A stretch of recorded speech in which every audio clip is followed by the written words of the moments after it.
Anxious hands check the time, counting down the seconds until the high-stakes meeting begins. Polished shoes click against the marble floor as the lead makes his grand entrance. A frantic assistant spots his boss, clearly relieved that the main event has finally arrived. Stepping into the light with effortless grace, the silver-haired president commands the room's attention immediately. Despite his calm exterior, the president's staff is visibly shaken by the unexpected turn of events today. A hushed warning is whispered into his ear.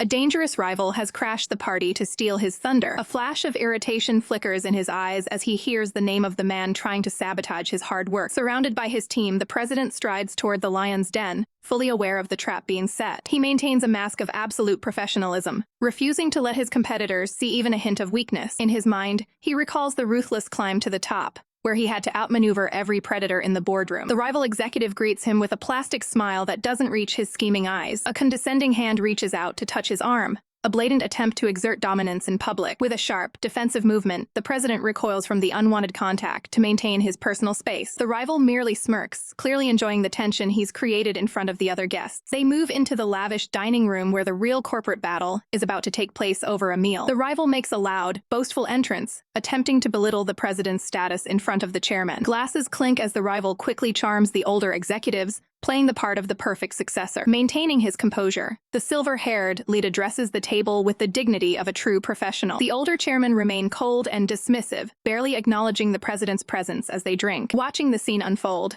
the rival drinks his wine with the smug satisfaction of a man who thinks he's already won. A calculating gaze watches the president's every move, searching for any crack in his perfect facade. Ignoring the insults, the president takes his seat at the table to focus on the business at hand. He scans the room with a clinical eye, assessing the loyalties of everyone present. While he imagines putting the bratty rival in his place, he remains a picture of calm restraint for the sake of the deal. The group settles in as the elaborate multi-course meal is prepared for the high-level negotiation. A server moves in to offer a fresh pour of tea, but the atmosphere is already starting to shift. Suddenly, a wave of physical discomfort washes over the president, forcing him to steady himself. He raises a hand to decline the drink, his senses overwhelmed by a strange, sudden fragrance in the air. A cold sweat breaks out as he realizes his body is reacting to something far beyond his control. He grits his teeth against the rising heat, fighting to keep his composure in the middle of the meeting. Realizing he can't stay a second longer, he abruptly excuses himself and heads for the exit. Behind him, the rival watches with a sinister grin, knowing exactly why the president is fleeing. As he rushes through the halls, the president reflects on the dangerous secret he's been hiding from the world. To him, his unique biological trait is a heavy burden that threatens to destroy everything he's built. Trembling, he clutches his neck and realizes that his standard precautions are failing him at the worst possible time. He slams the door to a private room shut, desperate for a moment of solitude to regain control. Leaning heavily against the wall, he gasps for air as the internal fever begins to take over. With shaking fingers, he reaches into his pocket for the emergency medical kit he always carries. He quickly administers a powerful dose of medication,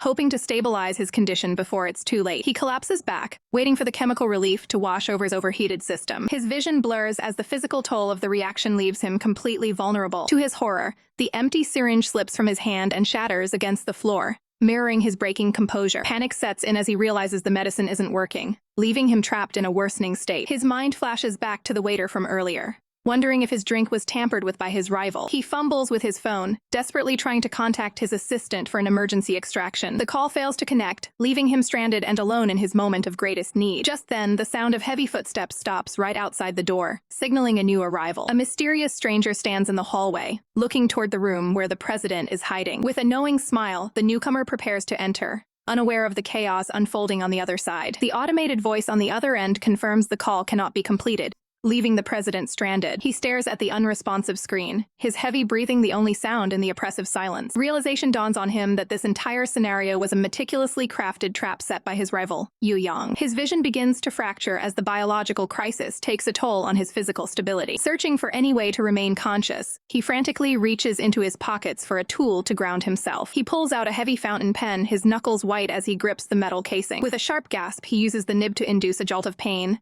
fighting to regain control over his failing senses. He clutches his forehead as the sharp sensation provides a moment of fleeting clarity. Forcing himself to move, he pushes open the stall door to find a way out of the confined space. He stumbles into the main area, leaving a visible mark of his struggle on the polished floor. He passes a maintenance sign that was meant to keep the area clear of any witnesses. The empty restroom offers no immediate help, only cold tiles and the looming threat of discovery. With trembling fingers, he attempts to type out an emergency extraction request to his security team. His legs give way, forcing him to lean heavily against the doorframe just to stay upright. He reaches for the lock with a shaking hand, desperate to secure the room and hide his condition. His breathing becomes a ragged struggle as the internal heat from the sabotage reaches its peak. To manage the rising temperature, he begins to loosen his formal attire. He repurposes his silk tie as a makeshift gag to ensure he doesn't make a sound that would alert his enemies. The physical strain leaves him leaning against the wall, his focus entirely on surviving the next few minutes. He expertly secures the fabric behind his head, a final act of professional discipline amidst the chaos. His eyes begin to flutter shut as the sheer exhaustion of the crisis starts to win. He can only hope that help arrives before his composure is completely compromised. Outside, the cleaning in progress sign remains a silent barrier against the outside world. A mysterious stranger stops at the door, his sharp features illuminated by the hallway lights. Clad in a dark, tailored suit, the newcomer pauses to evaluate the suspicious silence of the area. He snaps his fingers as he detects a faint,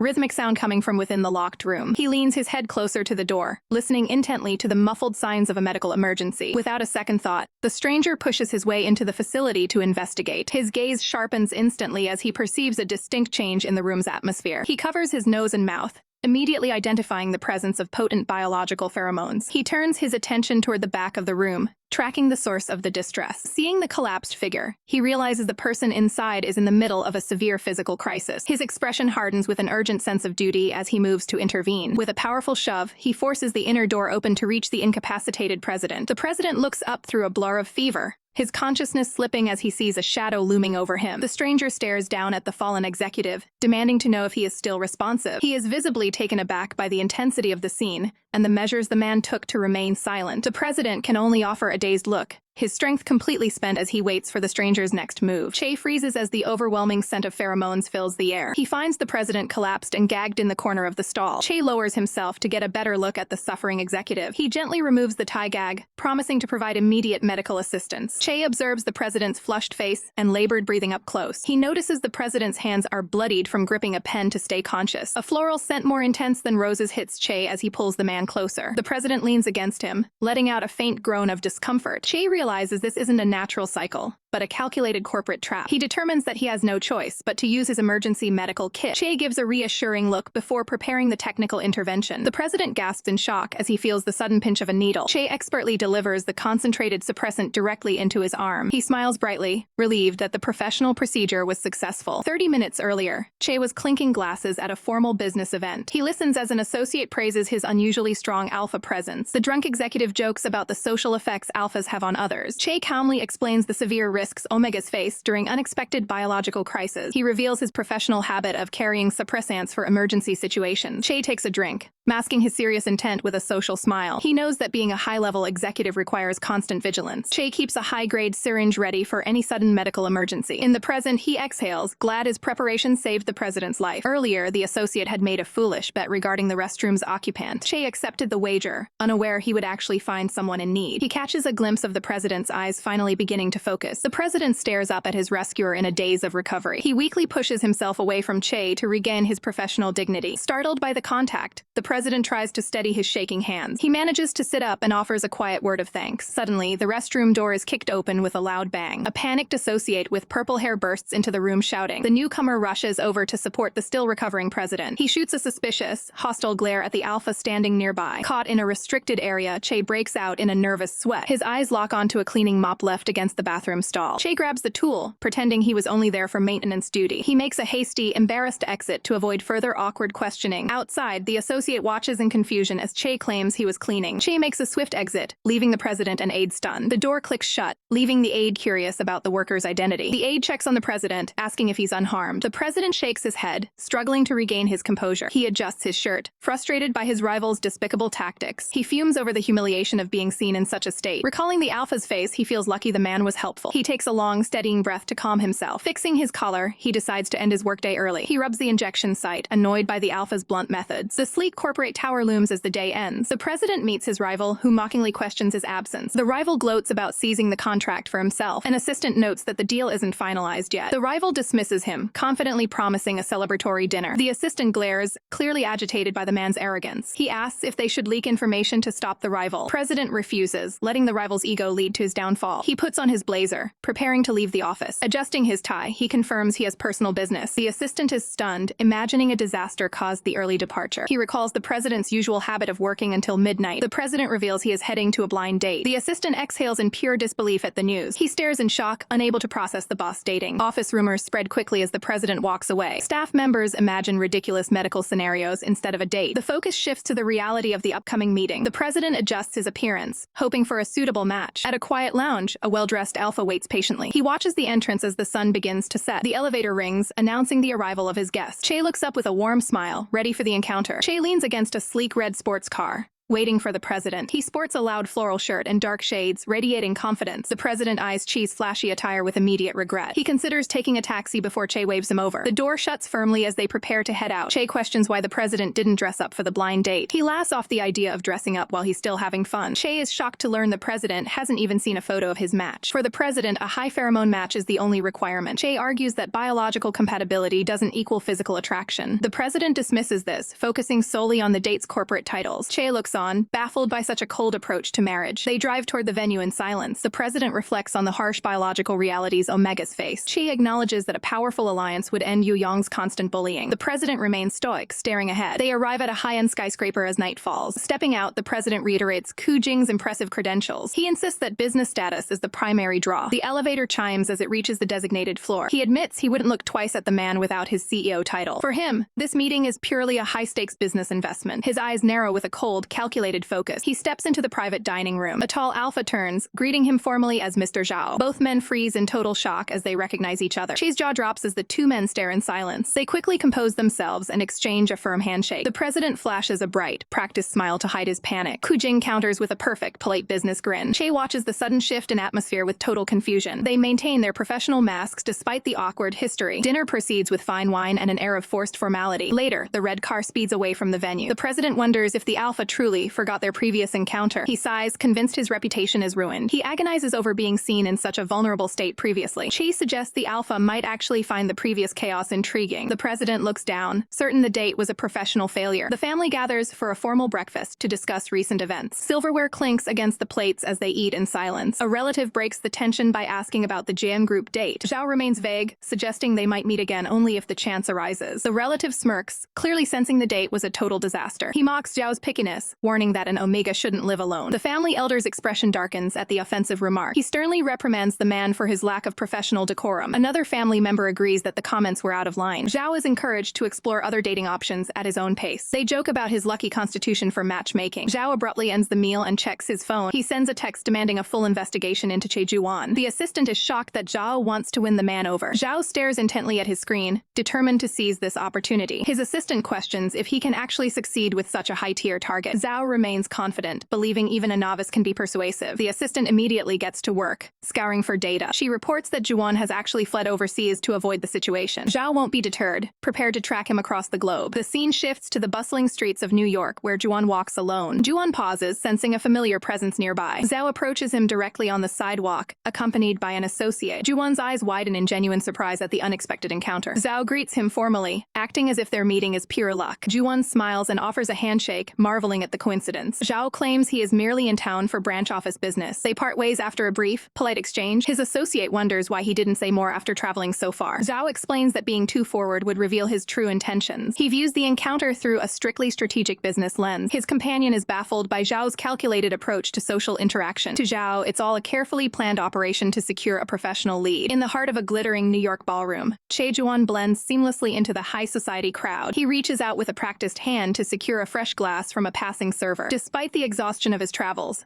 the young executive maintains a flawless professional mask while thanking the staff. From the sidelines, Secretary Yang watches in awe, convinced his boss has transcended human limits to maintain such a composure. The relentless pace began the moment his blind date ended, with Juan immediately demanding a flight to the New York branch. Since landing, it's been a non-stop marathon of partner meetings and mandatory social appearances that would leave anyone else reeling. Juan pauses for a brief moment, the weight of the evening finally showing in his gaze as he stares into his glass. He looks out over the sea of dancing guests, feeling the pressure of being the center of professional attention. Turning to his aide, he discreetly hands off his drink, requesting a strategic change in his beverage choice. Secretary Yang quickly executes the order, swapping out the alcohol for a refreshing glass of pear juice to keep his boss sharp. Juwon returns to the social fray with a bright smile, complimenting the host on the evening's atmosphere. The host beams with pride, eager to introduce a special guest to the esteemed president. He presents Hajun, a dedicated intern from Korea who has been desperate for a chance to meet his professional idol. The young man is visibly starstruck, struggling to maintain his composure in the presence of such industry royalty. Juwon offers a polite,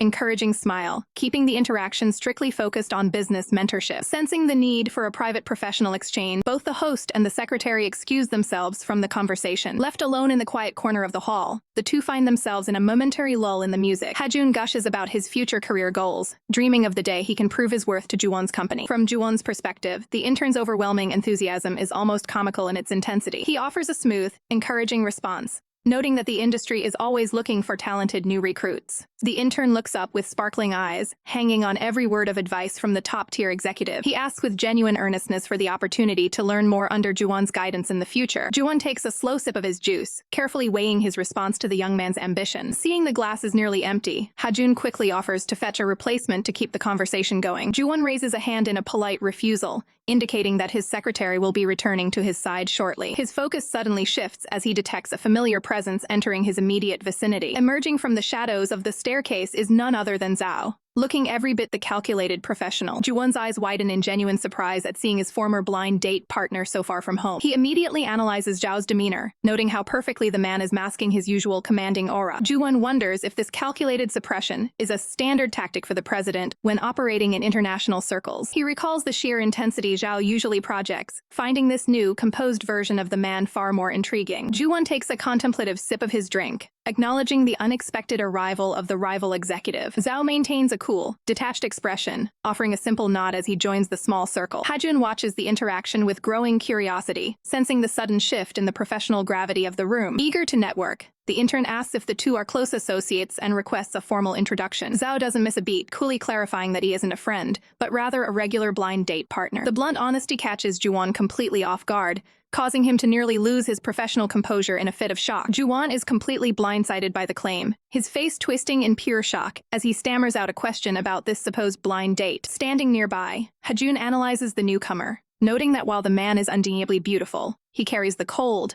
unapproachable aura of an ice sculpture. Hajun continues his silent critique, unimpressed by the man's lack of allure and a scent that reminds him more of generic shampoo than a powerful pheromone. He concludes that such a dull presence could never hold the interest of a top-tier alpha like Juwon. Juwon remains skeptical, his expression making it clear he thinks the entire situation is some kind of elaborate joke. Zhao doesn't miss a beat, calmly retorting that even someone as successful as Juwon has every reason to be looking for a partner. Trying to ease the tension, Hajin lets out an awkward laugh, insisting that a man of Juwon's stature would have a line of suitors out the door. Zhao maintains his composure, flatly stating that he has plenty of people lining up for him as well. Juwon can't help but find the boldness amusing, lifting a hand to hide a smirk at the bold claim. With a playful glint in his eye, Juwon leans in and asks exactly where this supposed line of suitors is currently waiting. Before Zhao can respond to the jab, his expression shifts as a sudden interruption breaks the moment. The sound of a ringing phone draws his attention, and he checks the screen to find an urgent business call waiting. Maintaining his professional decorum, Zhao excuses himself from the group to handle the matter in private. Seizing the opportunity to escape the awkwardness, Hajun points toward the balcony and invites Juwon to view the city lights. Juwon takes the bait, agreeing to the shift in scenery as he prepares to move on from the confrontation. The two of them walk away together, leaving Zhao behind as they head toward the rooftop. Still focused on his professional obligations, Zhao remains on the call, oblivious to their departure for a moment. He keeps his voice low and his focus sharp, prioritizing the task at hand over the social drama. Once the business is settled, he ends the call with a quick tap on his screen. Zhao turns back to the ballroom, only to realize that Juwon and Hajun have completely vanished from sight. Suddenly, a hand reaches out and taps him on the shoulder, breaking his train of thought. His aide informs him that the pair headed for the rooftop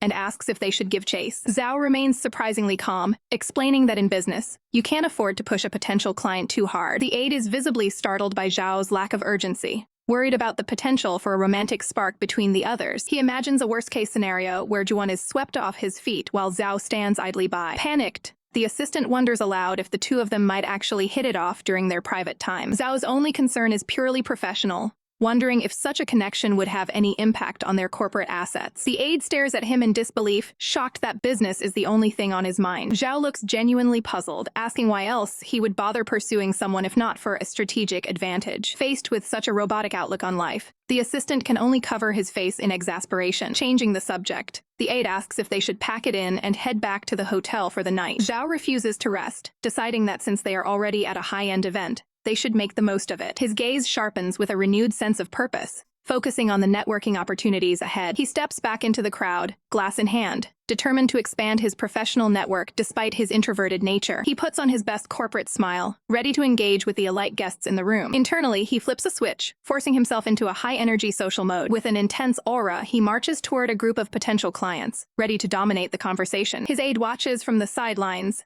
completely stunned by Zhao's relentless obsession with business over everything else. Meanwhile, up on the peaceful rooftop, Juwon and Hajun enjoy the quiet atmosphere and the scent of roses, far away from the corporate chaos. The gala air is thick with ambition as glasses clink to seal a new round of corporate alliances. Zhao moves through the crowd with practiced elegance, navigating the high-stakes social landscape with ease. His sharp eyes catch a familiar face across the room, prompting a momentary pause in his stride. Mr. Feng raises his glass in a silent salute, acknowledging Zhao's presence at the prestigious event. The two executives meet in the center of the hall, formalizing their greeting with a polite toast. Feng studies Zhao with a playful glint in his eye, clearly holding onto a piece of juicy gossip. He leans in to mention the whispers he's heard regarding Zhao's recent attempt at a blind date. Zhao dismisses the rumors with a subtle shake of his head, refusing to let personal matters distract him. Feng notes that closing a massive deal is the only real way for Zhao to prove his worth to his father. A soft, diplomatic smile crosses Zhao's face as he acknowledges the cold reality of their world. Internally, he reflects on how his singular focus on career advancement has always been his primary drive. Feng offers a supportive pat on the shoulder, signaling his intent to help Zhao climb even higher. He promises an introduction to a high-profile client, provided Zhao treats him to dinner once the deal is finalized. The mere mention of a big client causes Zhao's professional instincts to sharpen instantly. In his mind, he's already pouncing on the opportunity like a predator eyeing a prize. Feng turns toward the crowd, gesturing for his associate to join the conversation. Gao Bohua makes a grand entrance, his flamboyant style and shimmering accessories making him impossible to ignore. Zhao maintains a perfectly neutral, professional mask as he extends a hand to the eccentric president. Gao is immediately taken by Zhao's appearance, noting that he is far more stunning than the rumors suggested. Feng observes the interaction with a smirk, commenting on how Zhao's unflappable nature makes him seem incredibly composed. Without missing a beat, Zhao laughs off the flattery and pivots the conversation toward Fenglong Company's expansion plans. Feng realizes that Zhao is a true professional who has zero interest in anything other than business. Gao Bohua smiles, clearly impressed by Zhao's directness and readiness to discuss serious collaborations. Under the glowing chandeliers of the ballroom, the technical details of their potential partnership begin to take shape. The two leaders solidify their mutual interest with a firm, decisive handshake. Gao hands over his business card, officially opening a direct line for future negotiations. Zhao watches the flamboyant president walk away, mentally filing the encounter as a strategic victory. He lets out a quiet breath of satisfaction, knowing his time at the gala has been well spent. His gaze turns cold and calculating as he begins to analyze the ripple effects of this new connection. He realizes this contact is the perfect hedge for his domestic fund strategy. If he can leverage this to bring the Jingmen group on board, his market position will be untouchable. He envisions a future where he is the one being pursued by industry giants, rather than the one doing the chasing. His tactical daydreaming is cut short by the sharp, persistent ringing of his phone. Zhao pulls the device from his pocket and answers with his standard, professional greeting. The voice on the other end is unmistakable, belonging to the high-ranking Mr. Qu. Zhao's expression shifts to one of focused attention as he recognizes the weight of the caller. On the other side of the line, Qu Jing leans back, coolly informing Zhao that he's had too much wine to drive himself home. Juwon initiates the call, his voice smooth and calculated as he addresses Yoon Soha. Soha's eyes widen in surprise as he recognizes the influential man on the other end of the line. Juwon leans back with a smirk, weaving a clever excuse about how the alcohol he was served has left him unable to drive. Soha raised an eyebrow in disbelief,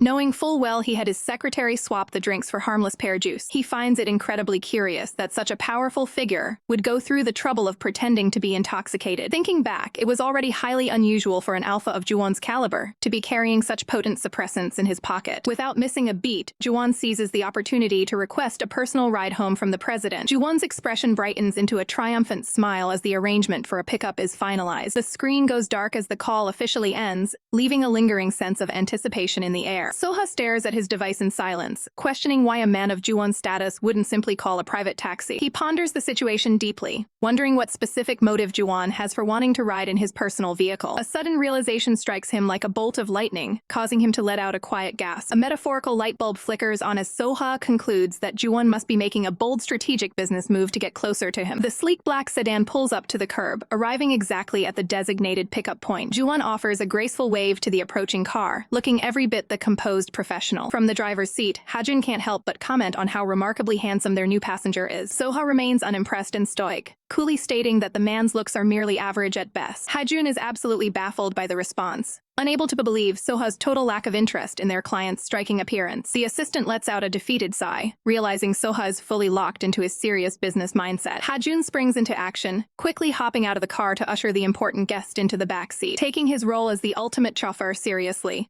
Hajun prepares to navigate through the city night. Juwon makes a surprising request, suggesting they head straight to the very hotel where Soha is currently staying. His gaze remains steady and piercing as he reveals that he happens to be staying at that exact same location. Taking the strategic play to the next level, Juwon boldly asks if he can simply stay in Soha's room for the night. A subtle, knowing smirk plays across Juwon's face as he waits for the president's reaction. Through the rearview mirror, their eyes meet in a silent, high-stakes moment of professional tension. Soha's eyes flicker with a mix of shock and calculation at the sheer audacity of the proposal. A faint flush of color touches Soha's cheeks as he struggles to maintain his professional composure. An awkward, heavy silence fills the vehicle as the weight of the suggestion sinks in for everyone. Hajun grips the steering wheel tight, feeling like he's caught in the middle of a very intense and confusing negotiation. The car finally pulls up to the grand entrance of the hotel, its bright lights reflecting off the pavement. Stepping out of the vehicle, Juwon turns back to confirm if this is indeed where Soha is lodged. Soha feels a sudden pang of guilt, knowing he had intentionally booked this hotel to monitor Juwon's movements. He decides his best course of action is to feign ignorance and act like the shared location is a complete coincidence. Juwon catches the slight hesitation in the other man's voice, his expression softening into a look of quiet amusement. He graciously accepts the invite, confirming that he will indeed be imposing on Soha's room tonight. Hajun is left completely stunned by the smooth maneuvers, wondering if both of them are just pretending to be oblivious. Elsewhere, a calm businessman sips his tea, blissfully unaware of the strategic games being played out at the hotel. The sound of a keycard sliding into the lock echoes through the quiet hotel hallway. Soha gestures for Juwon to enter the suite, while the alpha maintains his disheveled, weary act. Once inside, Soha checks his mobile device to ensure their arrival hasn't triggered any unwanted alerts. He steps toward the large window, observing the sprawling cityscape from their high-altitude vantage point. Juwon follows closely behind, questioning the choice of accommodation with a sharp, observant gaze. Soha remains skeptical, wondering how much longer his guest intends to keep up this elaborate performance. Juwon casually loosens his tie, his expression shifting into a more confident, challenging grin as he makes himself at home. Maintaining a professional distance, Soha firmly states his boundaries regarding their current room-sharing arrangement. Juwon can't help but let out a soft, knowing chuckle at the president's sudden defensive posture. He tilts his head curiously, bringing up a past incident that catches Soha completely off guard. The sudden mention of their previous bathroom encounter leaves Soha momentarily speechless and wide-eyed. Despite the internal panic swirling behind his eyes, the president forces himself to stay outwardly composed. He begins to offer a measured response, trying to regain control of the deteriorating conversation. However, his gaze falters as he realizes just how much ground he's already lost to the alpha's charisma. Juwon takes a decisive step forward, closing the physical gap between them in a single, fluid motion. The sheer intensity of the alpha's presence begins to weigh heavily on Soha's professional exterior. He feels a sudden, uncontrollable spike in his heart rate as the atmosphere in the room shifts. Juwon leans in, his proximity allowing him to analyze the faint scent of pheromones despite the use of suppressants. Soha's face flushes as he realizes the suppressants might not be enough to shield his identity this time. The alpha moves with surgical precision, focusing his attention on the sensitive area of Soha's neck. Soha's eyes dart sideways in shock as he feels the alpha's breath right against his skin. Juwon reaches out, his fingers brushing against the president's collar as he investigates the source of the scent. He firmly secures Soha's hand, preventing him from pulling away during this technical assessment. Lowering his voice to a whisper, Juwon tells him to stay calm and not be afraid of the inspection. He gets closer still, focused on identifying the exact source of the lingering aroma. Juwon's hand moves with purpose, searching for the edge of the medical patch hidden beneath the fabric of the shirt. He successfully uncovers the suppressant patch, confirming his suspicions about Soha's true nature. Soha looks on with a dazed expression, feeling completely exposed now that his primary defense has been found. Juwon intertwines their fingers tightly, asserting a sense of total dominance over the situation. He holds the president's hands firmly behind his back, ensuring he stays put for the final reveal. Taking a deep breath, Juwon confirms that the scent is identical to the one from the day they first met. A triumphant smile spreads across his face as he realizes he has finally solved the mystery. He keeps Soha pinned in place, relishing the moment of absolute clarity regarding their connection. Soha closes his eyes and clenches his jaw, struggling to process the fact that his secret has been laid bare. Juwon leans in with a serious expression, making it clear that he isn't playing games with the president anymore. In a playful turn, Chibi Juwon teases the president about being so incredibly alert and tense during their talk. He proudly holds up the medical patch he managed to peel off during the encounter. Chibi Soha stands there blushing furiously, completely humiliated by the alpha's playful antics. He looks away in a huff, wondering how he let the situation get so far out of his control. The morning light filters through the room as Soha shifts under the sheets, his secret identity finally laid bare. He covers his eyes, trying to process the overwhelming situation he's found himself in. His face is flush with heat as he realizes there's no turning back from this exposure. Deciding he needs to regain his composure, Soha sits up and prepares to head for the shower. He can't help but look away, still feeling the weight of Juwon's gaze on him. Suddenly, a firm hand grips his shoulder, anchoring him in place. Juwon watches him with a playful, knowing expression while casually holding a lollipop. Soha stares back, completely caught off guard by the alpha's nonchalant attitude. Juwon jokes about the situation, his smug grin suggesting he's enjoying Soha's flustered state. Soha tries to protest, his face turning an even deeper shade of red at the teasing. Juwon's eyes narrow with amusement as he maintains his psychological advantage. He sets the candy aside in an ashtray, signaling that he's ready to get serious again. Leaning in dangerously close, Juwon whispers a challenge that leaves Soha speechless. A confident smirk plays on Juwon's lips as he sees Soha's resolve beginning to crumble. He reaches out again, his touch a constant reminder of who is in control of this encounter. Juwon reminds him that since they are both in this together, they should handle the cleanup as a pair. Steam fills the bathroom as the water runs, creating a hazy, quiet sanctuary. Soha sits in the tub, looking utterly drained by the morning's intensity. Even in a relaxed setting, Juwon remains high-spirited, hovering nearby like a predator in wait. The alpha looks perfectly at ease, showing no signs of the fatigue Soha is feeling. Soha keeps his guard up, watching Juwon's every move with a suspicious glare. Juwon offers a charming smile, seemingly satisfied with how the power dynamic has shifted. He finally exits the room, giving Soha a casual wave as he heads out to change. Left alone at last, Soha leans back and lets out a long, heavy sigh of relief. He stares blankly ahead, his mind still racing to keep up with everything that's happened. He lifts a hand, watching the water droplets fall as he contemplates his next move. Frustration boils over as he bites his lip, cursing the biological traits that made him so vulnerable. He buries his face in his hand, desperate to wash away the lingering sensation of Juwon's presence. The silence is shattered by the sudden sound of the bathroom door sliding back open. Soha flinches in shock, instinctively trying to hide himself from the intruder. Juwon stands in the doorway, looming over the bath with a look that says he's far from finished with this conversation. Juwon produces a small medical vial he discovered among Soha's belongings. He asks with a knowing smirk if this is the specific inhibitor Soha relies on to stay hidden. Soha can only watch in silence, feeling small and exposed in the massive tub. Without a second thought, Juwon prepares the medical device against his own forearm. Soha's eyes widen in absolute disbelief at the alpha's reckless and unexpected move. The needle sinks in, delivering the neutralizing agent directly into Juwon's system. Juwon takes a steadying breath as the chemical begins to suppress his own biology. He smiles confidently, assuring Soha that with his instincts now neutralized,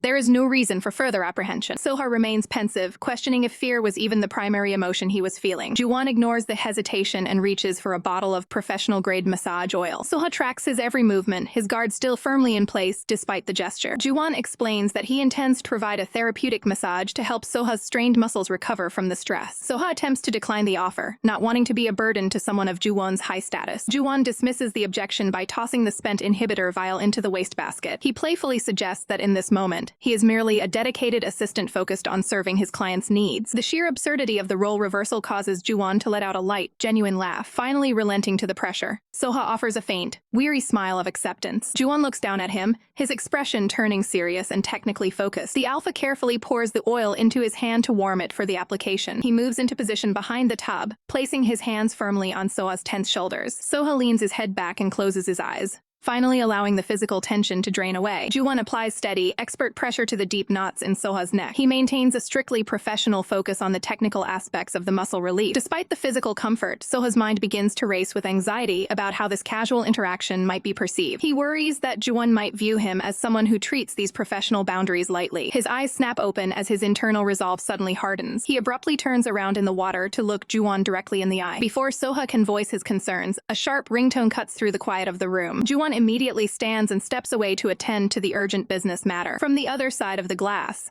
The conversation sounds brief, professional, and high stakes. Juan returns a moment later, checking his device and announcing he must fly back to China immediately for work. Soha is left stunned by the sudden shift in momentum and the alpha's cold efficiency. He looks up at Juan, asking if he has anything else to say before disappearing so suddenly. Juan pauses, looking momentarily taken aback by the weight of the question. He ends the encounter with a confident smile, asserting that his professional intentions are just as serious as Soha's own. The city view reminds Soha that Juan is already heading back home. Relaxing on the sofa, Soha's friend analyzes the alpha's sudden departure. Soha questions if the alpha really traveled back entirely alone. His friend warns him about Xiaoling, a notoriously flirtatious Omega. Soha dismisses the threat, viewing the competition as intellectually lacking. The friend counters that alphas often prefer simplicity over brains. Soha argues that Juan ignored the other Omega to visit his room instead. A chilling question arises. What if Soha wasn't actually the first choice? The sudden realization hits Soha like a bolt of lightning. He turns pale as the harsh possibilities of alpha nature sink in. Looking away, Soha considers the weight of his friend's warning. Doubt begins to cloud his eyes as he reflects on recent events. His friend offers a comforting touch, urging him to stay guarded. Soha quietly accepts the support while preparing for the office. Back at the corporate headquarters, the atmosphere is strictly professional. Soha reaches for the door, ready to report his arrival. He steps inside, only to find his father in a private meeting. President Hai is laughing with a vibrant young man in his office. Soha keeps his expression neutral as he acknowledges his father. The president welcomes him back, asking for a business update. Soha provides a brief confirmation while eyeing the newcomer. The intern, Xiatao, introduces himself with a polite smile. Soha immediately notes the name's striking similarity to his rival. Xiatao senses the tension, asks if his name is a problem. President Hai praises the intern's pleasant and professional scent. The intern maintains a polite, focused gaze on the senior executive. Soha is told to mentor the new hire within his department. After the meeting, Soha prepares his desk for the day's tasks. He watches the pair through the narrowing gap of the door. He spots a moment of unprofessional closeness between the two. His sharp gaze lingers on the suspicious workplace dynamic. The door shuts, leaving Soha alone with his brewing suspicions. He immediately reaches for his phone to coordinate a response. Soha calls a colleague to arrange a strategic meeting. A calculated look enters his eyes as he plans his next move. A sudden message alert interrupts his train of thought. Soha stares at the screen, shocked by the unexpected sender. The invite asks if he is free tomorrow night at 9. Soha confirms the mysterious meeting with a quick tap on his screen. Sunlight filters through the office blinds as he contemplates the strange invitation. His friend Huashi immediately questions the professional nature of this late-night rendezvous. Huashi warns him that a hotel room invite usually suggests a hookup rather than a deal. Soha defends the contact, insisting the man is not a casual person. Skeptical, Huashi points out that meeting at a hotel on the third encounter is suspicious. Soha tries to justify his trust despite the unconventional circumstances. Huashi gives up, dramatically wishing him eternal happiness with his perfect match. Soha ends the call, refocusing on his immediate business obligations. He clarifies his hard work is for his own future, not his unreliable father's company. Later at a restaurant, a waiter escorts a new client to Soha's table. The man arrives with a confident, polished demeanor and his hand in his pocket. Mr. Gao introduces himself, standing tall before the young president. Soha maintains his professional composure, ready to discuss the upcoming deal. Gao reacts with unexpected energy to Soha's cold and professional aura. The client insists on proper etiquette, pulling out a chair for Soha. Soha offers a polite smile, acknowledging the gentlemanly gesture. Gao gets comfortable, eager to dive straight into the business matters. They begin discussing a major hedge fund business over drinks. Gao questions why Soha is negotiating a deal that doesn't involve his family's group. Soha explains his private connections and loyalty to his friends at Jingmen. He emphasizes the deep professional trust and vision shared between his partners. A toast with red wine seals the potential for a lucrative commission. Soha hides his exhaustion behind a glass of wine and a forced smile. A taxi whisks him away through the dark city streets after the meeting. Huashi flings the door open, greeting Soha with a look of pure annoyance. Soha leans heavily against the doorframe, clearly worn out from the night. His friend drags the tipsy president inside to help him recover. Huashi prepares a warm mug of milk to soothe Soha's nerves. Soha sips the beverage, reflecting on the successful business talk. Huashi scolds him for overworking on projects that don't directly benefit his position. Sitting in his pajamas, Soha feels the weight of his family's complicated politics. His tired eyes reflect a growing sense of isolation and doubt. A sudden notification reminds him of the hotel room details for tomorrow night. Shock sets in as he realizes he must decide how to handle the mysterious encounter. Soha ponders if his upcoming visit to Linshui A78 will actually yield results. Huashi suggests that high compatibility makes success almost guaranteed. He warns that alphas can be impulsive when their instincts are triggered. Soha wonders what specific strategy he should employ to secure his position. Huashi encourages him to be creative and try a bold new approach. He excitedly prepares to show Soha a special outfit for the occasion. A mysterious gift box is presented to help Soha stand out. Huashi claims this unreleased gear will help him shine during the meeting. Soha Soha stares at the gift, unsure of how to utilize such a unique item. He questions the ergonomics of the stiff, unconventional material. Hwashi argues that a rigid professional image is exactly what he needs. Trusting his friend's record, Soha packs the equipment into his bag. The next day, Soha prepares the specialized support gear for use. He checks his phone, realizing the 9 p.m. deadline is fast approaching. Hwashi texts him to endure the discomfort for the sake of the mission. Soha sighs, accepting the physical toll of his high-stakes plan. He carefully fastens the restrictive technical harness across his back. Soha selects a sharp laser to hide the gear from view. He checks his reflection, hoping this layer's deep strategy seals the deal. Soha arrives at the Linshui Hotel, ready for the mysterious encounter. Every step is a struggle as the restrictive gear bites into him. He stands in the lobby, desperately wishing he could take it off. The host confirms his reservation for the exclusive room A788. Soha follows the attendant, realizing this isn't a standard guest room. He enters the private booth, determined to finish the meeting quickly. Soha reaches for his tie, seeking a moment of much-needed relief. He starts to speak, but the words die in his throat. Juwon stands there with a smile, welcoming him to the table. To Soha's horror, Juwon introduces him to his parents as a partner. The realization hits that this isn't a business deal, but a formal family dinner. Soha freezes, mortified by the technical gear hidden under his suit. He coughs awkwardly,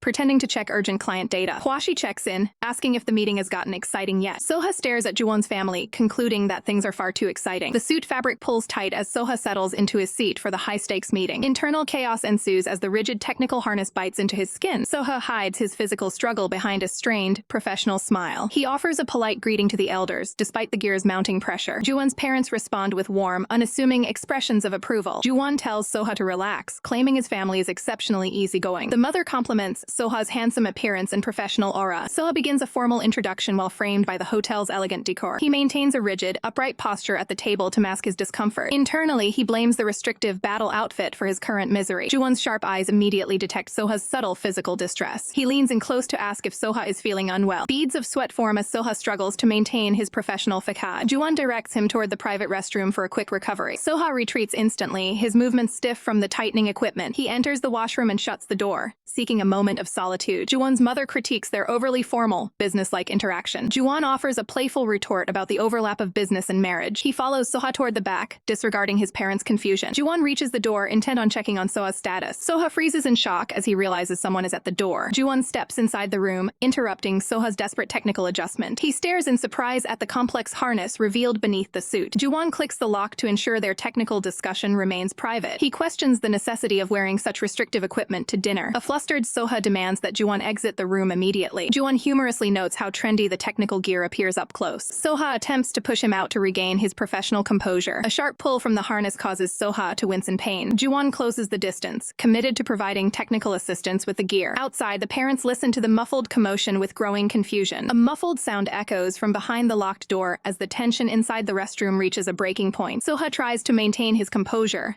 insisting that the restrictive gear is simply part of a complex fashion design. Juwon reaches out with a steady hand, focusing on the technical task of loosening the uncomfortable collar. Startled by the proximity, Soha reminds him in a hushed whisper that his parents are waiting just outside the door. Juwon maintains a professional focus, explaining that the high pheromone concentration makes this adjustment necessary for the evening. The sudden movement leaves Soha breathless as he watches Juwon take charge of the situation. With a precise click, the metallic clasp is finally released, freeing Soha from the physical strain. In a moment of shared confusion, the two stand in the small space as the reality of the bizarre situation sinks in. Juwon looks at him with a calm intensity, questioning why Soha is still hesitating to let go of the discomfort. He explains that despite the chaotic energy in the room, he remains fully aware of the professional etiquette required for this dinner. To lighten the heavy mood, Juwon offers a playful wink, signaling that he has everything under control. Soha's eyes widen in surprise, his previous frustration replaced by a sudden sense of relief. He watches silently as the restrictive chain is finally pulled away, ending the ordeal. The quiet of the restroom provides a brief sanctuary for them to gather thoughts before returning to the table. Soha quickly adjusts his shirt, making sure every button is perfectly in place to hide any trace of the struggle. Juwon leans in one last time to ensure Soha is truly ready to face the family again. While Soha frets over the potential misunderstanding, Juwon can't help but find the humor in their secret mission. With the gear safely stowed away in a bag, Juwon prepares to lead the way back out. He grips the removed equipment tightly, ensuring the evidence of their technical fix remains hidden. A flicker of deep concern crosses Juwon's face as he realizes the weight of the responsibility he's taken on. Stepping back into his role as a composed professional, Ju-won announces that they are finished and ready to rejoin the party. He casually slips his hand into his pocket, maintaining an air of nonchalance as they prepare to exit. The heavy restroom door swings open, signaling their return to the public eye. The two walk back into the dining area together, offering a polite apology to the family for the delay. Ju-won's father doesn't hide his skepticism, noting exactly how long they spent away from the table. The parents share a bewildered glance, trying to piece together why the pair seems to have rushed their return. Sensing the growing awkwardness, Ju-won's mother steps in with a warm smile to pivot the conversation. Soha offers a respectful bow, sincerely apologizing for any rudeness his sudden departure might have caused. The mother graciously waves off his concerns and encourages everyone to sit back down for the meal. As the night winds down,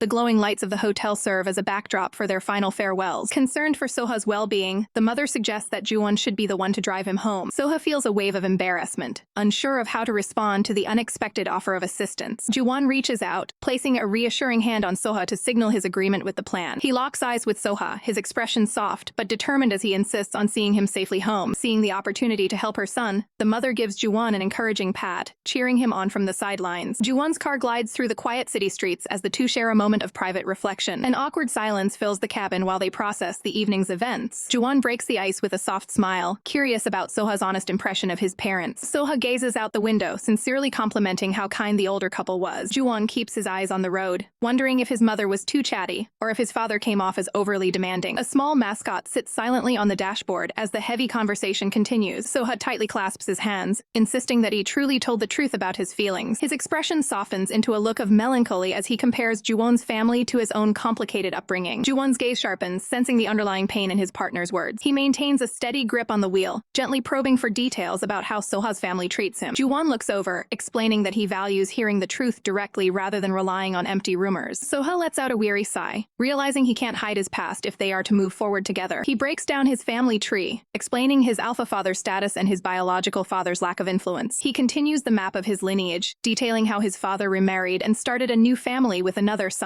Ju-won listens intently, specifically asking for more information regarding Soha's biological father. A fleeting memory of a gentle touch and a hospital room flashes through Soha's mind. His eyes reflect a deep-seated sadness as he confirms his father passed away long ago. Ju-won remains composed, acknowledging that the tragic story aligns with what he had previously heard. The history of abandonment and the birth of a child into a fractured home plays out like a tragic play. A cold family portrait serves as a reminder of Soha's isolation within his own household. Ju-won's eyes narrow with empathy, fully grasping the weight of the rejection Soha endured. Soha looks back at him, questioning if he is actually prepared to meet the rest of the family. Ju-won remains unwavering, confirming his commitment to the process without hesitation. He takes it a step further, suggesting that they visit his late father's resting place together as a sign of respect. Soha's eyes widen in disbelief at the sudden depth of Ju-won's sincerity. He stammers, suddenly realizing the gravity of their impending union. The shock leaves him completely frozen in his seat as the reality of a permanent commitment sets in. Ju-won offers a playful smile, asking if Soha would prefer a more traditional courtship filled with movies and romantic dinners. Ju-won is relieved to see that Soha isn't feeling pressured by the pace of their arrangement. Soha looks over, still confused as to why a man of Ju-won's caliber decided to marry him so quickly. He stares ahead, expressing his fear that he might not be the ideal partner Ju-won deserves. He speaks softly, questioning his own worth in the face of such a significant decision. Ju-won's reflection in the glass remains steady as he absorbs Soha's vulnerability. The car finally comes to a stop outside Soha's residence, marking the end of their journey. Ju-won reaches out a hand, moving toward Soha with a focused and calm intention. Soha recoils slightly, confused by the sudden proximity in the quiet car. Ju-won's expression remains incredibly gentle, reassuring him that he has nothing to fear. He leans in to offer a soft, reassuring kiss,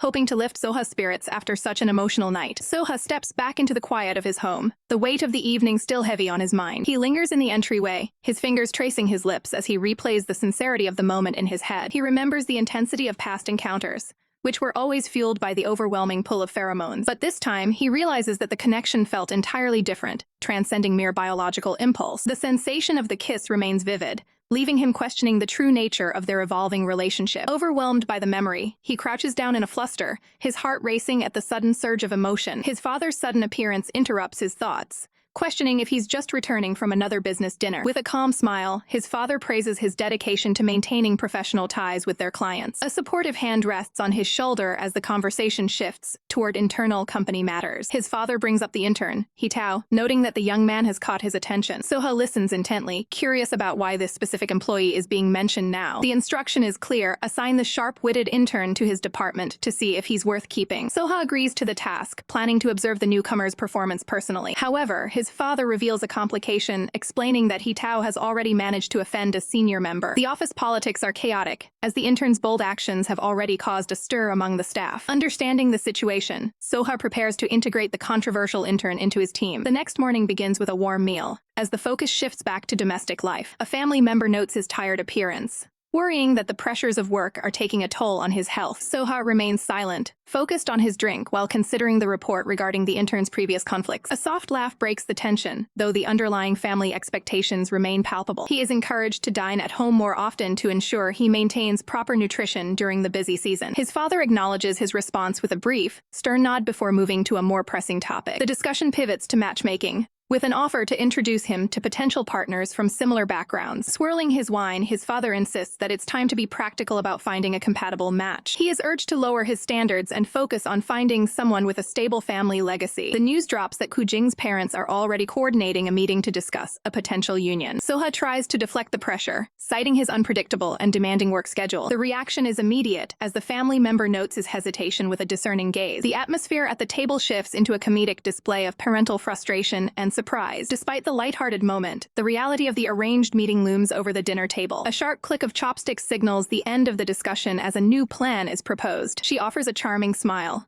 suggesting that she can meet the parents on his behalf since his schedule is so full. Panic sets in as Soha realizes his family is taking direct control of his romantic future. Back at the corporate headquarters, the towering glass building reflects the high stakes of his daily life. Soha dives into his duties, reviewing the intern's progress while maintaining a strictly professional environment. Even in the middle of a busy workday, he can't help but feel the mounting pressure of his personal obligations. A sudden phone call from Huaxi pulls his attention away from his paperwork. The confirmation comes through. The family is moving forward with their plans behind his back, just as he feared. Meanwhile, a small, supportive gesture of care serves as a grounding reminder amidst the corporate and family chaos. The social gathering finally winds down as the guests begin to take their leave from the lavish hall. A polite host ensures the woman's comfort by personally escorting her toward the exit. Internally, she reels from the exhausting, high-pressure gossip shared by the other elite socialites. Her expression remains troubled as she reflects on the heavy weight of their expectations. One woman leans in, praising the professional merits of a potential match with President Qin. They discuss the future of their families, focusing on the strategic benefits of a well-planned union. She carefully weighs the options, wondering if President Qin is truly a more suitable prospect than Duan Qi. Outside, the cool night air provides a brief respite from the stifling atmosphere of the party. A subtle, knowing smile plays on the man's lips as he watches her depart. The city lights shimmer against the dark sky, setting a somber tone for the evening's revelations. As she reaches the street, she is surprised to find a familiar face waiting near a luxury vehicle. She pauses, her eyes widening as she recognizes the young man standing before her. Yu Zhao greets her with a polished,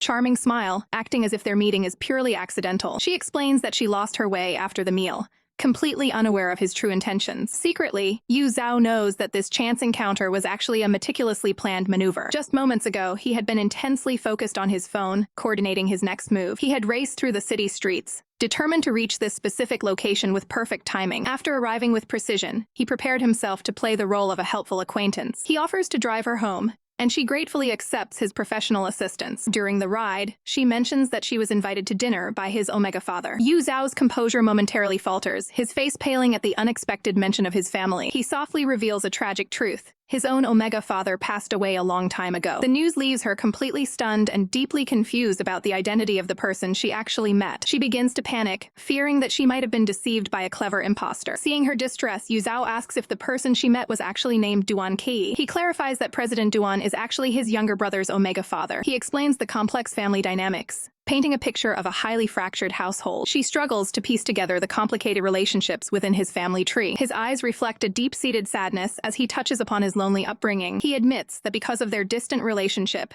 he rarely thinks of the man as a father figure. She looks at him with newfound sympathy, moved by his apparent vulnerability. Seeing his fiend sorrow, she feels an overwhelming urge to offer the young man some comfort. They soon arrive at the quiet residence, the car coming to a smooth stop. Feeling bad for him, she invites Yu Zhao in to rest for a few moments. He initially plays hard to get, suggesting that it's far too late to impose on her hospitality. She insists on his company, offering a warm cup of tea to settle his nerves. Upon entering, she notices the house is unusually quiet and wonders where the others have gone. Behind a heavy set of closed doors, a private and tense conversation is already underway. Soha sits in the study, his expression dark as he deals with the mounting pressure of his family's demands. The chairman stares back with a stern, uncompromising gaze, refusing to back down from his position. Unaware of the brewing conflict, she leads Yu Zhao toward the study to join the others. Yu Zhao follows closely behind, a calculating look in his eyes as he prepares to enter the room. Yu Zhao's eyes widen in feigned shock as he hears the chairman's harsh assessment of his character. He maintains a look of nervous vulnerability, a bead of sweat highlighting his supposed anxiety. Qu Jing leads the way into the study, politely guiding the lady of the house up the final steps. The room falls into a tense silence as the chairman looks up to find Qu Jing standing before him. The two newcomers stand side by side, ready to face the patriarch's scrutiny together. Yu Zhao offers a soft, respectful greeting, playing the role of the humble guest to perfection. Qu Jing rises from his seat, startled by the unexpected arrival of his acquaintance. The chairman doesn't mince words, lecturing them on the efficiency of modern transport to avoid such late-night visits. He tries to hide behind his book as the lady of the house sharply counters his cold reception. Caught in the middle of the family bickering, Qu Jing can only watch with a look of mild exhaustion. 4 cups of tea are prepared, signaling a temporary truce in the household conflict. Looking up from his reading, the chairman expresses his confusion over how simple matters became so convoluted. Outside, the heavens open up as a violent flash of lightning illuminates the darkened sky. Gazing through the rain-streaked glass, the lady of the house notes that the weather has turned far too dangerous for travel. Qu Jing agrees, knowing that sending someone out into such a downpour would be irresponsible. The family quickly reaches a consensus, insisting that their guest stay the night for his own safety. Yu Zhao is led down the hall to a prepared guest suite, his infiltration of the home now complete. Concerned for his well-being, the hostess asks if he needs to notify his family of the change in plans. Yu Zhao casts his gaze downward,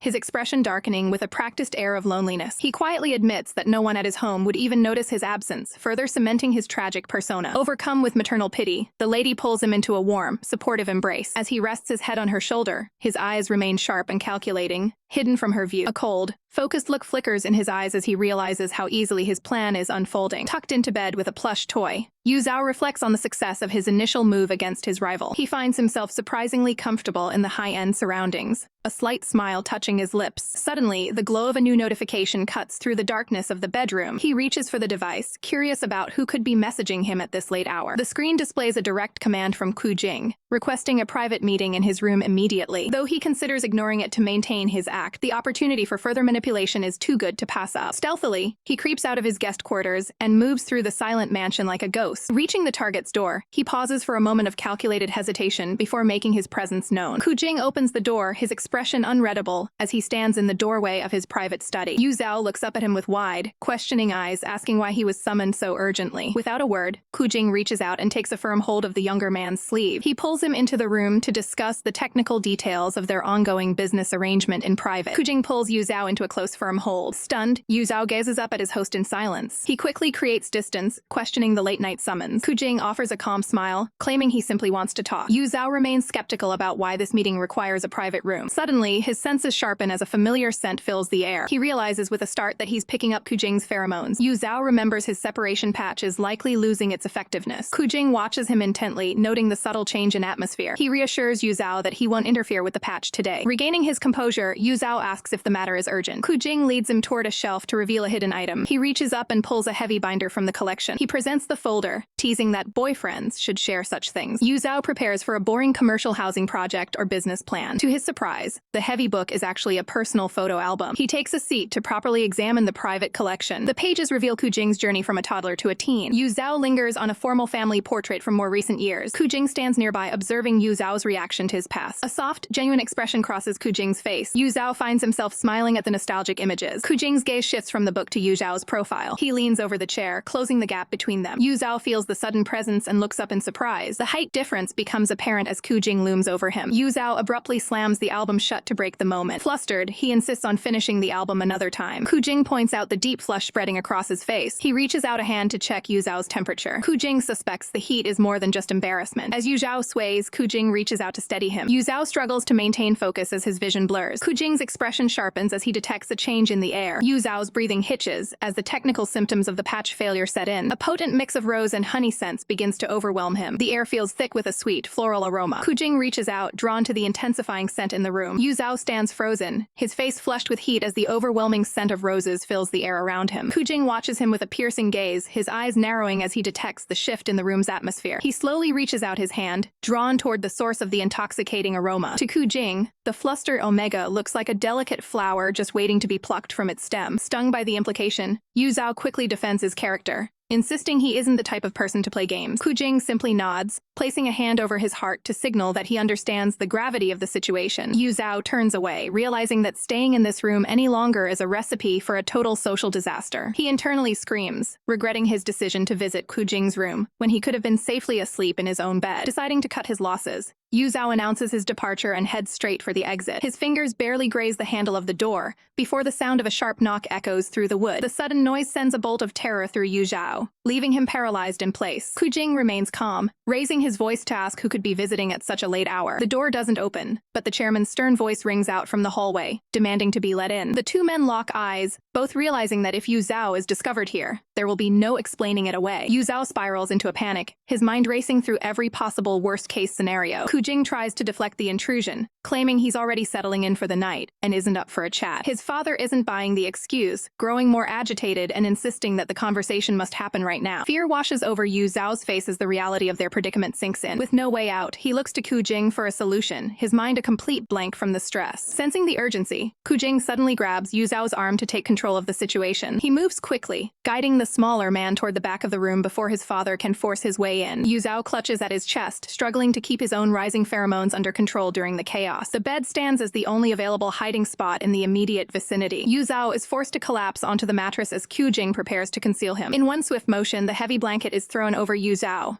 masking him from view. Hidden in the dark, Yu Zhao is instantly overwhelmed by the scent of Qu Jing's pheromones lingering on the sheets. Qu Jing leans over him for a final check, ensuring not a single strand of hair is visible. Beneath the covers, Yu Zhao's heart hammers against his ribs, his wide eyes searching the darkness for an exit. Qu Jing brings a finger to his lips, a silent command for Yu Zhao to remain absolutely still and quiet. He finally opens the door, greeting his father with a look of feigned annoyance at the interruption. To sell the act, Qu Jing rubs his eyes and lets out a tired yawn, pretending he was truly on the verge of sleep. The chairman begins his typical lecture, oblivious to the fact that his son is hiding a secret just a few feet away. Qu Jing manages to usher his father back into the hallway, firmly closing the door on the unwanted visitor. With the immediate threat gone, Qu Jing turns back toward the bed to check on his hidden guest. A trembling hand emerges from beneath the heavy layers of fabric, signaling that Yu Zhao is struggling. As the blanket is pulled back, Yu Zhao is revealed to be completely flushed and gasping for air from the intense heat. Qu Jing stares down at him, his expression unreadable as he assesses the state of the exhausted omega. He reaches down to offer a hand, his touch firm as he helps Yu Zhao regain his composure. Yu Zhao can only look up in a daze, his strength failing him after surviving such a narrow escape. Yu Zhao struggles to catch his breath, his face deeply flushed as the intense atmosphere in the room reaches a fever pitch. Qu Jing watches him with an unreadable, analytical gaze, observing every flicker of emotion on the Omega's face. A subtle, confident smirk plays on Qu Jing's lips, suggesting he's fully in control of this high-stakes encounter. With a playful glint in his eye, Qu Jing asks what the next move should be,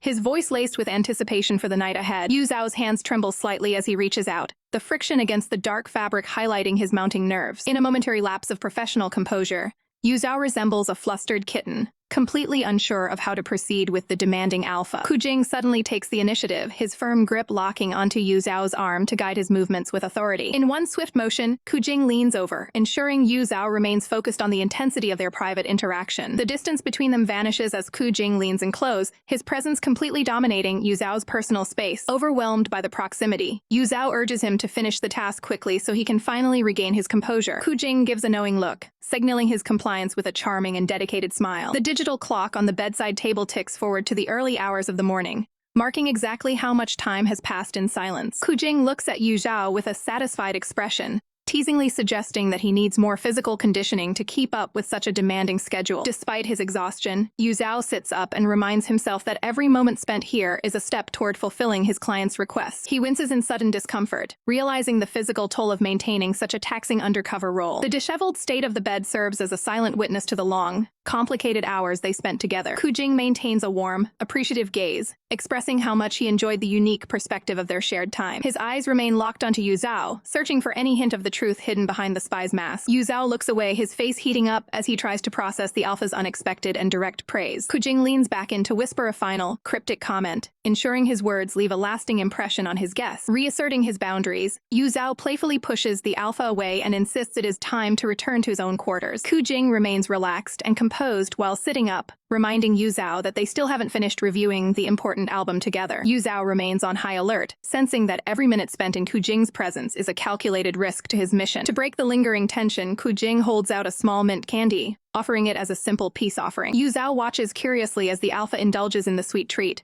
pondering the personal habits of his target. Qu Jing explains that he has replaced his old smoking habit with mints to maintain a much healthier lifestyle. The two sit together in the quiet room, a rare moment of genuine conversation breaking through a complex, layered dynamic. Qu Jing recounts his rebellious youth, admitting he once imitated adults just to feel more mature and capable in a world of giants. He reflects on his early career in finance, where the crushing pressure to socialize and perform was both constant and grueling. Yu Zhao listens in total silence, gaining valuable, unexpected insight into the man behind the powerful corporate mask. Yu Zhao relates to the struggle of professional life, remembering the many social events where maintaining a noble appearance was a mandatory burden. Qu Jing notes with a smile that his current success finally allows him to live life and even enjoy drinks on his own terms. He prides himself on his physical condition, suggesting that his disciplined lifestyle has kept him strong and healthy. Yu Zhao snaps back with a flustered remark, clearly frustrated by Qu Jing's constant ability to turn a serious conversation into a playful tease. Qu Jing gestures toward the open photo album on the nightstand, inviting Yu Zhao to take a trip down memory lane. Yu Zhao hesitates, still feeling the lingering weight of their earlier interactions as he reluctantly inches closer. Without warning, Qu Jing pulls him into his side, anchoring the spy against him as they settle onto the bed to look at the book. Yu Zhao's breath hitches, his mind racing to maintain a professional distance despite the sudden physical proximity. He mentally recalibrates, deciding that treating this like a demanding client request is the only way to survive the night. Several minutes pass, and while Yu Zhao feels physically drained, his target remains suspiciously energetic. Qu Jing gazes at him with an uncharacteristic softness, his usual smug guard completely dropped. He flips through the pages, revealing solo shots of his past that highlight just how solitary his life used to be. Yu Zhao stares at the images, struck by the realization that they don't have a single photo taken together. He points out the obvious that their relationship is moving at a breakneck pace compared to normal couples. Qu Jing offers a teasing smirk, reminding him that the wedding bells are practically already ringing. Yu Zhao visualizes the standard romantic timeline, realizing they've skipped almost every conventional step in the book. He suggests taking a modern digital photo, but the lack of a physical print feels incomplete for the album. Reaching for a marker, Yu Zhao decides to take matters into his own hands with a more personal touch. Under Qu Jing's curious gaze, he begins to mark up the pristine album with a focused intensity. With steady strokes, he draws a vibrant red rose right next to Qu Jing's solo portrait. Qu Jing holds up the page, clearly delighted by the unexpected creative addition to his history. The simple sketch transforms the old photo into a symbol of their current connection. Yu Zhao passes the album back, his expression a mix of professional duty and quiet embarrassment. Internally, the spy cringes at how sentimental he's acting, scratching his head in frustration. Qu Jing leans in further, pivoting the conversation toward the intimacy of personal nicknames. He ponders the options, looking for a title that carries more weight than a simple name. Yu Zhao stands firm, insisting that Rose is the only suitable designation for himself in this scenario. Qu Jing nods in agreement before turning the question back on his partner to see what he'll choose. He boldly suggests the title of husband, testing the absolute limits of Yu Zhao's composure. Rebelliously, Yu Zhao counters with thorn, a sharp jab meant to keep the alpha in check. Qu Jing won't have it, placing his hands on Yu Zhao's shoulders to demand a more affectionate choice. A playful grin spreads across his face as he prepares to push the emotional boundary once more. Enveloped by a flourish of imaginary roses,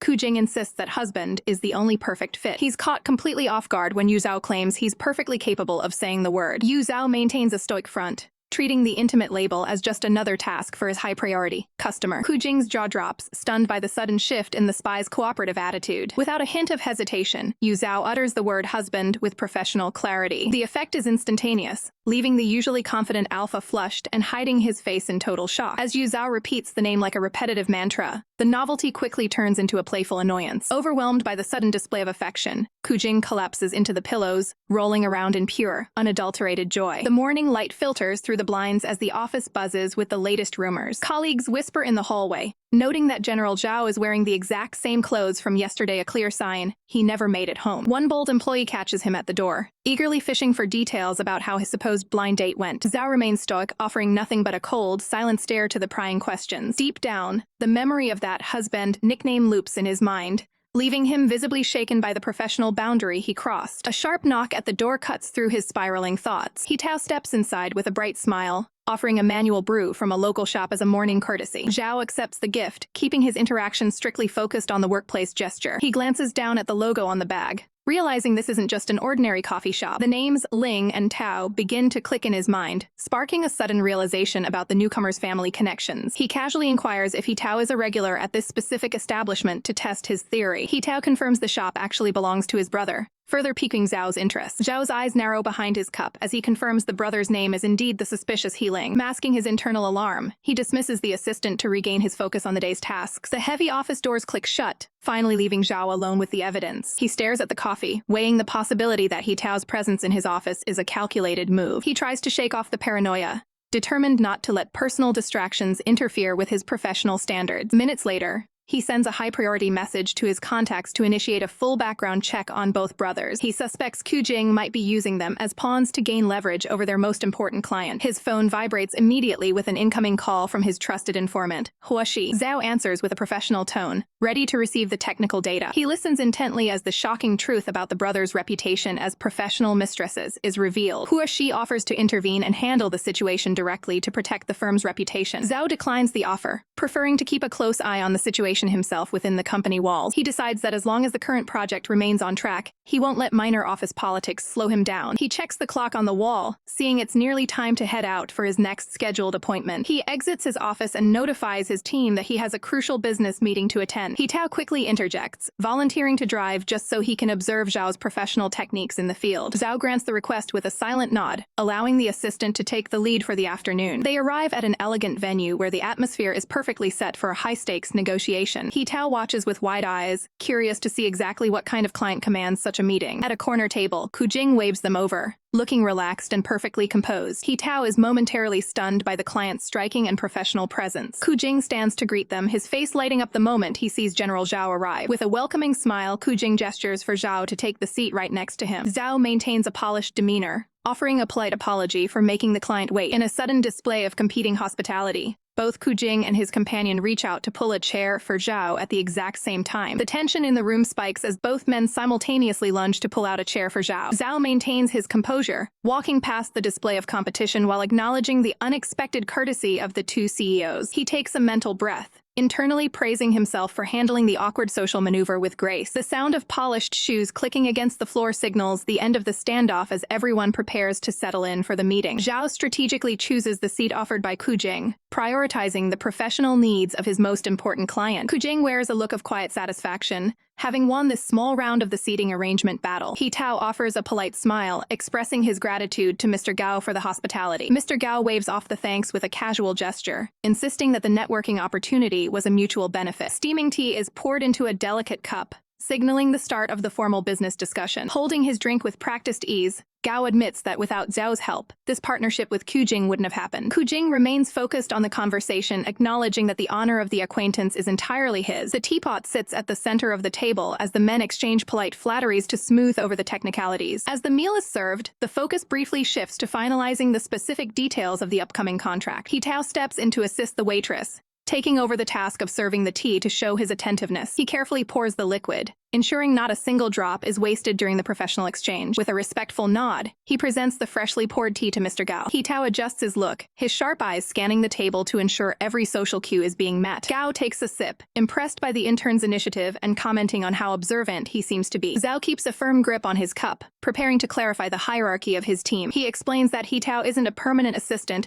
but an intern sent specifically for high-level observation. Mr. Gao's gaze sharpens as he processes the information about the intern's significant professional backing. Realizing the intern outranks his initial expectations, Gao offers a quick apology for his lack of formal recognition. Tao sits back with a humble smile, insisting that he is simply there to learn the ropes of the business. Despite the polite words, an air of social discomfort lingers over the table as the meal continues. As they exit the venue, Qu Jing immediately offers to drive Zhao back to the office to continue their discussion. Zhao politely shakes his head, reminding the CEO that he brought his own vehicle to the meeting. Zhao jests about the rare sight of a CEO offering chauffeur services, noting he never gets such special treatment. Zhao raises a hand in a dismissive gesture, finding the idea of Qu Jing driving him to be far too formal for the occasion. Without warning, Qu Jing reaches out, placing a firm hand on Zhao's shoulder to stop his departure. He maintains close proximity, questioning why Zhao is still insisting on such rigid formalities between them. Zhao shifts his gaze away, feeling the pressure of the public display and the eyes of the others on them. Zhao realizes he simply cannot win against the CEO's overwhelming insistence on providing personal transportation. He tries to bring up the logistical problem of his own car, to find a practical way out of the situation. Tao raises his hand with a helpful suggestion, offering to drive Zhao's car back while giving Mr. Gao a lift. Qu Jing beams with approval, satisfied that the logistical hurdle has been cleared so he can secure Zhao's company. While Tao celebrates the chance for a golden opportunity, Zhao is left wondering how he got roped into this arrangement. Qu Jing bids a casual farewell, leaving Zhao to deal with the next stage of their plan. Tao prepares for his role as the designated driver, reaching for the handle of the luxury vehicle. With practiced professionalism, the intern holds the door open for President Gao. Gao settles into the back seat, ready to head to his next high-stakes meeting. Tao maintains a polite facade, though his inner thoughts are far more chaotic than his smile suggests. As they pull away, Tao clarifies the destination,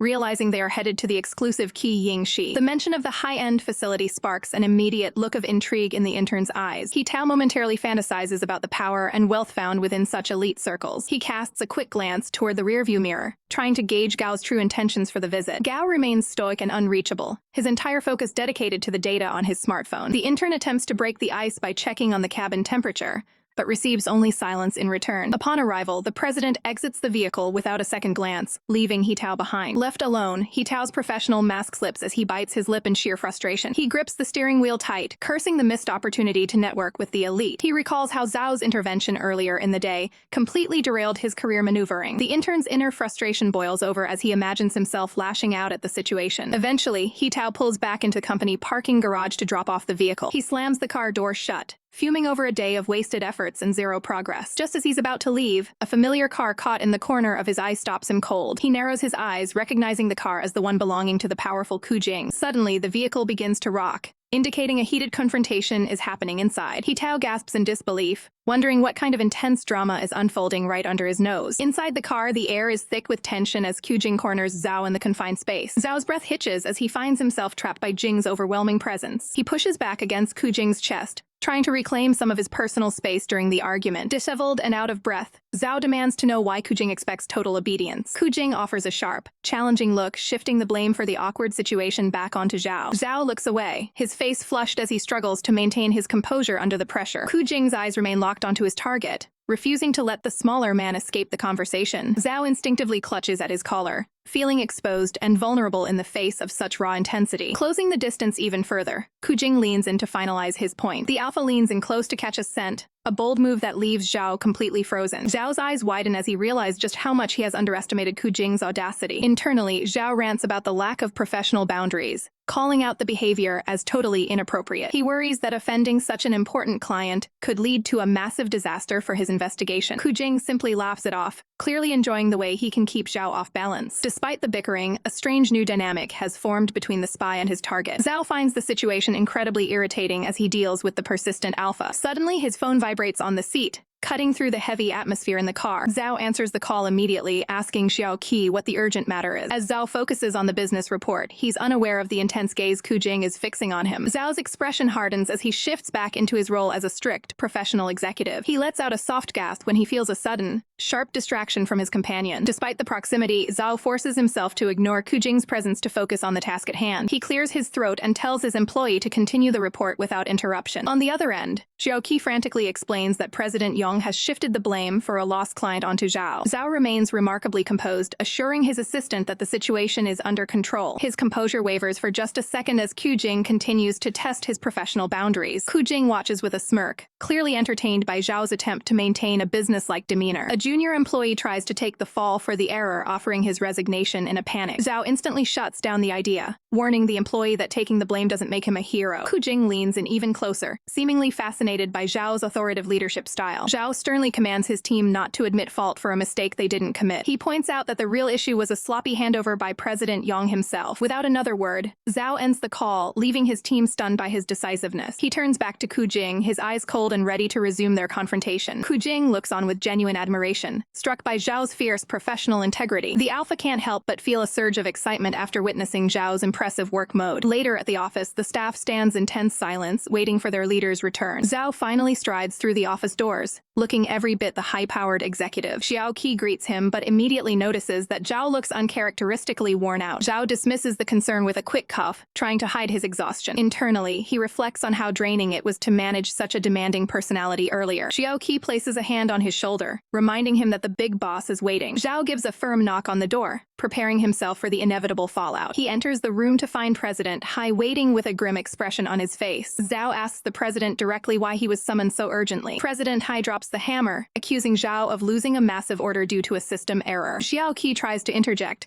pointing out that the specific order was actually Yang's responsibility. The president shuts down the defense, demanding that Zhao answer for the failure himself. President Yang watches from the side, a smug grin playing on his lips as his plan unfolds. Zhao stands his ground, facing the heavy accusations with a silent, calculating gaze. President Hai looms over Zhao in the sterile office, demanding an explanation for the high-stakes case that seems to be slipping through their fingers. The president's gaze cold, reflecting his internal decision that he has been far too lenient with Zhao's recent performance. He recalls a troubling report from Xiao Tao, convincing himself that Zhao harbors a hidden, deep-seated resentment toward his leadership. A sharp glint appears behind his glasses as he decides to use this crisis to deliver a final, crushing warning. Zhao remains remarkably composed, his expression a mask of professional stoicism in the face of the accusation. He calmly counters that during his entire tenure on the case, not a single software update notice ever crossed his desk. Yong's face pales with shock, his mouth agape as Zhao begins to dismantle the trap laid for him. Zhao pointedly reminds the room that Yang specifically ordered him not to interfere with any part of the handover process, effectively locking him out of the loop. Caught in his own web, Yang stammers a weak rebuttal, desperately trying to shift the blame back to Zhao's maintenance duties. President Hai's frustration boils over as he realizes his son's attempt at sabotage was amateurish and poorly executed. Seizing the tactical advantage, Zhao asks for the room to be cleared so he can deliver a private report. As the others are dismissed, Yang pleads with his father to stay, terrified of being left out of the inner circle. The president silences him with a single stern command, showing no mercy for his son's incompetence. Zhao watches the exchange with a sharp, analytical eye, noting the fragile nature of their family dynamic. He realizes then that he could never truly view a man like Hai as a father figure or an equal. To Zhao, the idea of integrating into such a dysfunctional family is a bridge too far. He finds comfort in the clarity of professional boundaries, even viewing his complex connection with Qu Jing as a strictly managed client relationship. He focuses on the technical reality of his situation, grounding himself in the tangible world of business. His eyes betray a hint of weariness, but his resolve to keep his professional and personal lives separate remains unshaken. The heavy office door clicks shut, finally providing the privacy Zhao requested. President Hai turns back to him, curious about the information that was too sensitive for the others to hear. Zhao drops a bombshell, announcing that he is ready to secure the contract with Galbohua from the prestigious Fenglong Group. The president's stern demeanor instantly melts into a smile, impressed by Zhao's ability to deliver results under pressure. Zhao remains cautious, advising that they keep the news low-key until the final signatures are collected. He makes it clear that he won't tolerate any more interference from family representatives who might jeopardize the deal. Hai cuffs in embarrassment, fully aware that Zhao is calling out the recent sabotage attempts. Zhao then makes a formal request to have Xiao Tao reassigned, catching the president off guard. His sharp gaze confirms his suspicion that Xiao Tao has been playing a double game behind his back. He explains that Xiao Tao's behavior during a business dinner was unprofessional, even going as far as hounding a client for personal contact details. As Zhao prepares to depart, President Hai is left to deal with the fallout of his subordinates' lack of discipline. With his point made, Zhao turns the handle and steps out of the stifling office environment. He takes a moment in the corridor to breathe, the weight of the corporate warfare momentarily lifting. A car waits at the curb, its headlights cutting through the evening gloom. Zhao approaches the vehicle, ready to leave the office politics behind for the night. Inside, he meets his companion, who is ready to drive him away from the day's stressors. Looking out at the passing city lights, Zhao simply asks to be taken to a bar to finally decompress. Meanwhile, across town, Qu Jing is buried in his own work, his thoughts drifting toward Zhao as he wonders what his wife is up to. The workday is over, and Zhao seeks refuge in the quiet corners of a high-end bar. He sits alone at the counter, his silver hair shimmering under the soft lights as he stares pensively at his drink. He gently swirls the amber liquid, listening to the rhythmic clink of ice against the glass. Despite his recent victory at the office, his gaze remains distant, haunted by the cycle of workplace betrayal. He takes a slow, steady sip, letting the drink settle his frayed nerves. Setting the glass down with a sharp click, he refuses to let his colleagues' schemes break his spirit. He knows that no matter how perfectly he performs his job, his father's approval will always remain out of reach. Memories of his father's stern lectures resurface, reminding him of the suffocating pressure to be someone he isn't. He thinks of Brother Ning, the ideal, gentle Omega that everyone expected him to emulate. The memory shatters like glass as Zhao vows never to let himself be molded into a submissive facade. A bitter, cynical smile plays on his lips as he wonders if alphas are only capable of valuing weakness. Suddenly, the image of a bright, handsome face flashes through his mind, momentarily piercing through his dark mood. Zhao blinks, quickly shaking off the thought as he senses a presence looming nearby. President Gao steps into view with a confident grin, surprised to find the executive out so late. Zhao keeps his guard up, acknowledging the man with a cool, professional nod. Gao leans against the bar, questioning why a man of Zhao's status is drinking without any company. Zhao gestures vaguely toward the crowd, claiming he's actually waiting for a close friend. In reality, his friend Huoshi is across the room, completely lost in the music and the party atmosphere. Gao isn't easily fooled, catching the hesitation in Zhao's voice. Zhao lets out a light, dismissive laugh, trying to play off the awkwardness of the situation. Gao moves a step closer, offering a professional escort to ensure Zhao makes it home safely. Feeling his personal space being invaded, a panicked chibi Zhao waves his hands in a frantic refusal. He immediately pulls out his phone, desperate to get a hold of his missing friend. He spots Huoshi in the distance, who is far too busy enjoying himself to notice the SOS call. Zhao keeps the phone pressed to his ear, his expression hardening as Gao continues to watch him. On the other end, Huoshi shamelessly tells him to head home alone because he's found a new distraction. Zhao lowers his device, his face a mask of disbelief as his backup plan completely evaporates. Gao raises a hand, insisting that his offer is coming from a place of genuine concern. A confused chibi Zhao tilts his head, struggling to understand the man's cryptic mentions of family. Gao drops a bombshell, revealing that he and Qu Jing are actually biological brothers. The revelation leaves Zhao stunned, his mind racing to connect the dots between the two men. Before Zhao can process the news, Gao reaches out and takes hold of his hand. Gao's gaze turns intense as he emphasizes that their connection makes Zhao part of the family. Zhao instantly recoils, pulling his hand away as he questions if the man has had far too much to drink. Gao realizes he's overstepped, imagining Qu Jing's terrifying reaction if he found out about this interaction. He quickly composes himself, maintaining that he's sober enough to fulfill his duty as a brother-in-law. Zhao remains unconvinced, his eyes sharp and alert as he prepares to handle the situation himself. He grips his phone tightly, ready to call for a ride and leave the complicated family drama behind. Zhao stands his ground at the bar, firmly stating that he intends to make his own way home. His internal state is a mess of defensive instincts, hissing like a cornered cat at the unwanted interference. Seeing Zhao pull away, Gao quickly fishes out his phone to provide the proof he's been hinting at. He presents a digital document on the screen, revealing an undeniable DNA match between him and Qu Jing. Zhao tentatively accepts the device, his skepticism replaced by a sudden, chilling curiosity. The legal document clearly identifies the biological connection, leaving no room for further doubt. Gao swipes to the next image, a formal adoption certificate that reveals a secret hidden for years. The realization hits Zhao like a physical weight as he learns that Qu Jing was actually adopted. Gao lets out a heavy sigh, explaining that the name Qu Jing isn't even the man's original identity. Zhao's eyes narrow as he asks the burning question: was Qu Jing simply discarded by the Gao family? The silence that follows is heavy, reflecting the dark history of powerful families and their neglected children. Zhao stares down, his mind racing through the cruel reality of being a pawn in a wealthy family's power struggle. He places the phone back on the bar top, the click of the glass echoing through the tense atmosphere. Zhao demands to know why they continue to play the part of strangers if they truly share such a close bond. Gao becomes visibly flustered,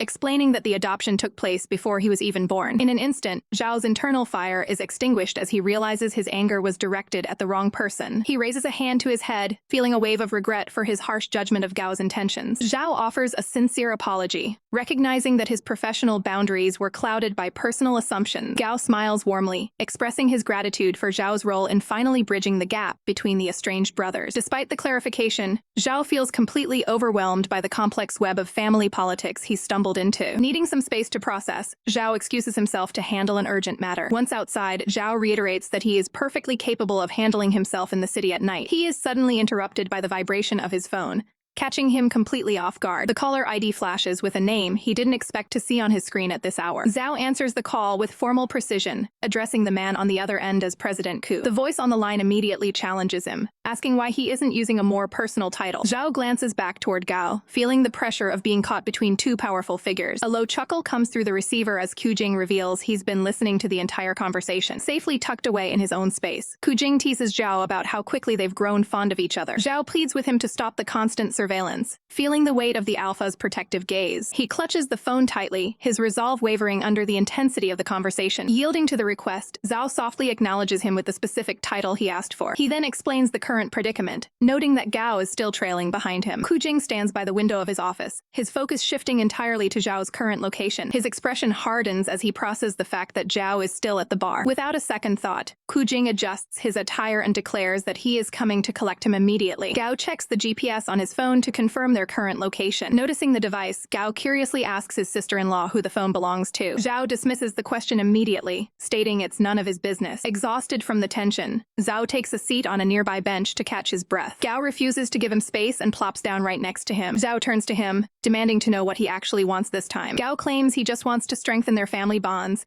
though Zhao remains highly skeptical. Zhao cuts straight to the chase, asking when the business contract will finally be signed. Gao breaks into a laugh, amused by how blunt Zhao can be. However, his expression shifts to professional seriousness as he explains that business and family shouldn't mix. The two begin a fierce negotiation over the potential discount on the deal. Their bickering is interrupted when bright headlights cut through the darkness. A sleek, high-end luxury car pulls up to the curb with precision. The door opens, and Qu Jing steps out, looking as composed as ever. He offers a friendly wave, acting as if his sudden arrival is perfectly normal. Qu Jing and Gao exchange a professional handshake, acknowledging each other's presence. Zhao greets him with a nervous smile, feeling the weight of Qu Jing's arrival. Qu Jing's eyes narrow slightly as he maintains a charming but firm demeanor. He places a steady hand on Zhao's shoulder, announcing that it's time to take him home. Seeing the situation is handled, Gao waves goodbye and leaves the two of them alone. Qu Jing holds the passenger door open, ushering Zhao into the safety of the vehicle. Gao watches from the sidewalk as the powerful engine idles. In an instant, the car speeds off, leaving Gao behind in a cloud of exhaust. The vehicle tears down the city streets, heading toward their destination. Inside the quiet cabin, Zhao questions how Qu Jing managed to arrive so quickly. Qu Jing looks over with a smirk, claiming he drove there specifically to find him. Zhao rests his chin on his hand, not buying the coincidence for a single second. Qu Jing maintains a playful smile, enjoying the back-and-forth dynamic. Zhao's expression softens as the intensity in the car begins to rise. Qu Jing leans over to deliver a firm, affectionate greeting to his partner. Zhao places a hand on Qu Jing's chest, gently creating some space between them. He winces slightly, reminding Qu Jing that his back is still sore from their recent activities. Qu Jing assures him with a grin that he was only looking for a simple kiss. He tries to put on his most innocent face, though Zhao remains rightfully suspicious of his motives. The car continues its journey through the late-night traffic. Qu Jing notes with satisfaction how cooperative Zhao is being tonight. His tone turns protective as he questions why Zhao would visit such an unsafe location alone. Zhao smiles back, insisting that the area isn't as dangerous as Qu Jing thinks. Qu Jing remains silent for a moment, his gaze fixed forward on the road. He finally admits that his concern isn't about safety, but rather his personal dislike for these venues. Zhao stares at him in surprise, caught off guard by such a blunt admission of jealousy. Qu Jing glances back, reiterating that he simply can't help but worry about him. The sleek black sedan glides through the quiet night streets as the conversation takes a serious turn. Yu Zhao stares ahead, his expression unreadable as he processes the weight of their current situation. He lowers his gaze, realizing that the boundaries of their relationship are shifting rapidly. In a rare moment of compliance, Zhao finally yields, addressing Qu Jing as husband and promising to stay away from the bars. Qu Jing's eyes widen slightly, clearly caught off guard by the sudden and affectionate title. Without a word, he reaches across the center console and firmly interlaces his fingers with Zhao's. Qu Jing explains that his possessiveness stems from genuine worry,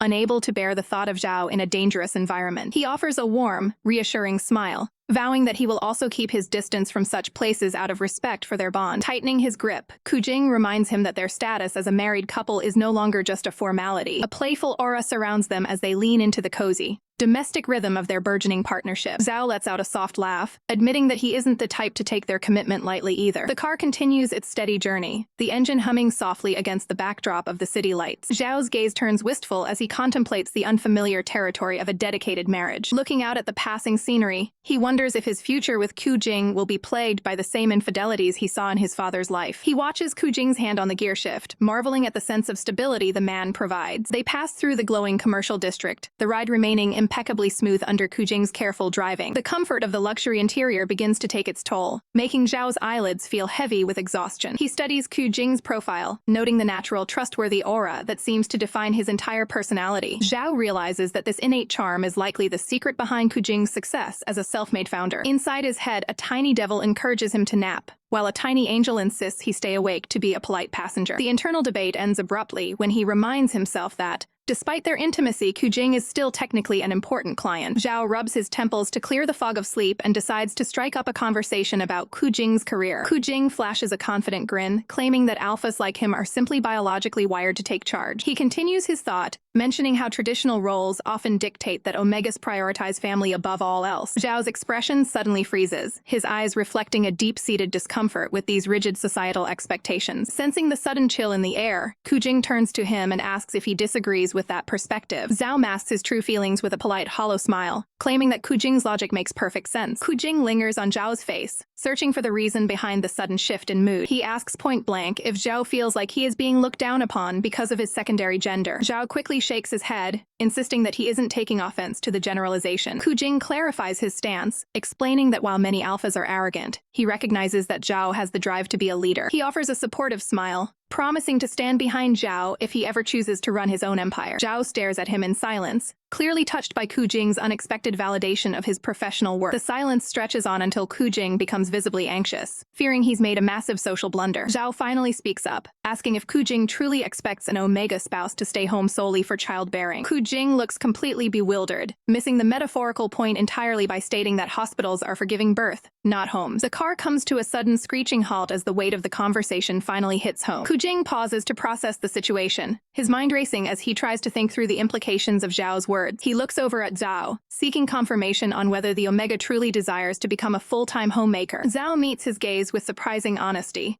admitting that the possibility of leaving the corporate world has indeed crossed his mind. A quiet moment of reflection passes as Zhao looks down, weighing his future ambitions against his current reality. Flipping through his notes, Zhao explains that while he hasn't made a final decision, he is open to the idea of managing household and social ties if it benefits the family. He clarifies that he doesn't feel any inherent resistance toward the traditional role of supporting a husband's career from behind the scenes. He envisions the strategic advantages of an omega managing networking events, much like other successful corporate spouses who help their partners secure collaborations. Qu Jing listens with a puzzled expression, wondering why such a capable leader would be so willing to step back. Qu Jing asks for absolute clarity, questioning if Zhao would truly resign from his executive post just to help build the Alpha's professional network. Without hesitation, Zhao confirms that he sees it as a reasonable and common path for their partnership. Overwhelmed by this display of loyalty, Qu Jing clutches his chest, completely moved by the Omega's devotion. He breaks into tears of joy, overwhelmed that his little Rose would consider such a massive sacrifice for him. Qu Jing reaches out, gently taking Zhao's hands into his own with a newfound sense of reverence. He remains visibly shaken, struggling to find the words to express how much he appreciates Zhao's supportive nature. Shifting back into a serious, professional mindset,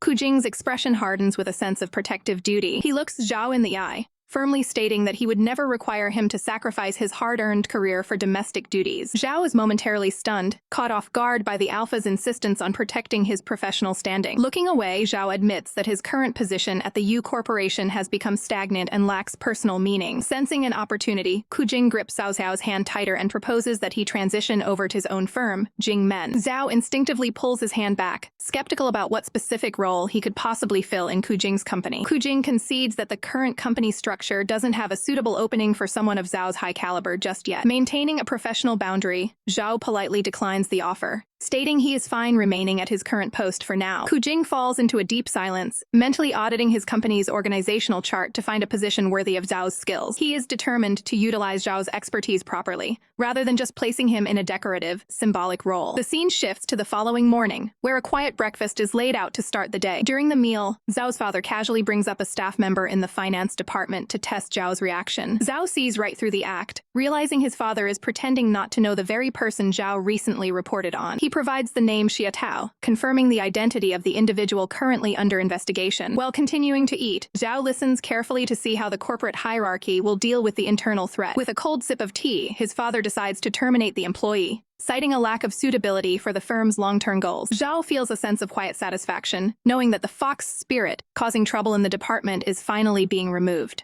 His father notices his fatigue and asks if a lack of sleep is the cause of his low spirits this morning. Caught in a small lie, Zhao claims he was simply up late writing a complex business report for the firm. In reality, his mind flashes back to Qu Jing's earnest face and the bold invitation to join a new corporate venture. He takes a slow sip of his drink, keeping his thoughts private as he ponders the path toward his own independence. A frantic assistant bursts into the office with the latest corporate gossip. Zhao pauses his work, intrigued by the sudden interruption. The assistant whispers that Yu Yang is busy teaching Xia Tao a harsh lesson. Zhao listens intently as the morning's dramatic events unfold. The assistant excitedly prepares to reveal the newest twist in the power struggle. Photographic evidence shows Xia Tao being subjected to grueling manual labor. Exhausted and broken, Xia Tao collapses after the intense physical demands. News of the sudden fainting spell spreads quickly through the hallways. Chairman Yu Hai personally intervenes, carrying the weakened subordinate to safety. The assistant notes how Xia Tao skillfully manipulated the entire disaster. Zhao smirks, recognizing the cunning strategy used to gain the chairman's favor. He dismisses the noisy corporate bickering happening behind the scenes. Qu Jing's words about incompetent alphas echo in Zhao's mind. A sudden phone call breaks his train of thought. The chairman reflects on how well Xia Tao understands the corporate game. Zhao remains skeptical of the chairman's softening stance. Entering the office, Zhao questions if the previous mistakes are truly forgiven. The chairman admits that his professional feelings are complicated. He acknowledges that Xia Tao's previous contributions still hold significant value. Zhao accepts the explanation despite his internal confusion. The chairman orders Zhao to retrieve the resting staff member from the lounge. Zhao cautiously pushes open the door to the quiet recovery room. His expression hardens as he takes in the scene before him. Zhao stands in the doorway, observing the occupant on the bed. Xia Tao looks up, meeting Zhao's gaze with a calculated stare. An inexplicable sense of discomfort washes over the executive. He stands over the resting worker, feeling an odd tension. Dark thoughts begin to cloud Zhao's usually calm composure. His mental stability shatters as he imagines a worst-case scenario. He envisions Qu Jing caught in a compromising professional misunderstanding. Jealousy flares up as Zhao struggles to maintain his cool. He takes a long, deep breath to regain his professional focus. His inner conscience urges him to remain tolerant and patient. A darker impulse suggests a far more aggressive solution. Zhao resolves to deal harshly with Qu Jing should loyalty ever falter. Zhao stands by the doorway, casually asking if a shower is needed to clear the air. Maintaining a sharp professional image, Zhao finishes buttoning his shirt while his guest looks on. Xia Tao lowers his gaze, offering a sincere apology for his past failures in the workplace. Reaching out with a friendly smile, Xia Tao suggests they stop worrying about others and simply become allies. The suggestion clearly hits a nerve,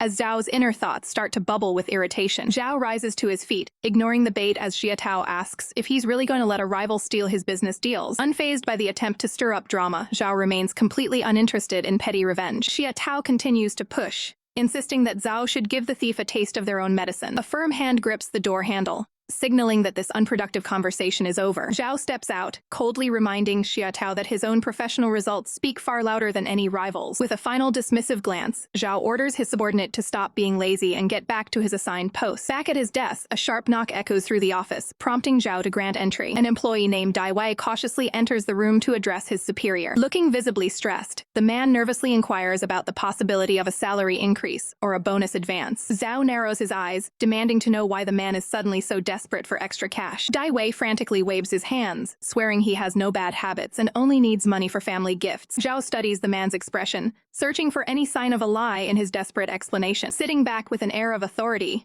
Zhao offers to personally lend the funds if the situation is truly urgent. Xia Tao suddenly appears in the doorway with coffee, thanking the president for his unexpected generosity. As the employee retreats, Xia Tao stands ready with the drinks, watching the man depart. Zhao accepts his beverage, casually asking if Xia Tao is familiar with the employee's family life. Xia Tao notes that while the man's desk is covered in family photos, it's all likely just an elaborate performance. This caught Zhao's attention, prompting him to ask why someone would go to such lengths to put on a show. Xia Tao leans in with a gossipy air, certain that the man is hiding an affair behind that perfect image. He explains the secret language of flowers, where red roses go to a lover and yellow ones are reserved for the wife. Zhao pauses, curious as to why yellow roses specifically carry such a negative connotation for a spouse. Xia Tao points out that yellow roses are a standard symbol for apologies, jealousy, and instability. He elaborates that many unfaithful men use these specific blooms to appease their primary partners. Zhao flashes back to a memory of Yu Hai presenting a similar bouquet after a suspicious business trip. He recalls how Qi saw right through the gesture and threw the flowers away in disgust. The image of the yellow petals lingers in his mind, now forever linked to the idea of betrayal. Later, the sound of a car locking chirps through the quiet parking garage as Zhao arrives. Zhao freezes, his eyes widening as he spots a familiar figure waiting for him. A massive, vibrant bouquet of yellow roses comes into clear focus, triggering an immediate alarm. Qu Jing stands there with a warm, unsuspecting smile, holding the very flowers Zhao was just warned about. The two men stand several feet apart in the dim light, the tension between them becoming palpable. Noticing the strange atmosphere, Qu Jing tilts his head and asks if something is wrong. A dark, cynical laugh escapes Zhao's lips as the seeds of doubt take root in his heart. Zhao's internal composure shatters,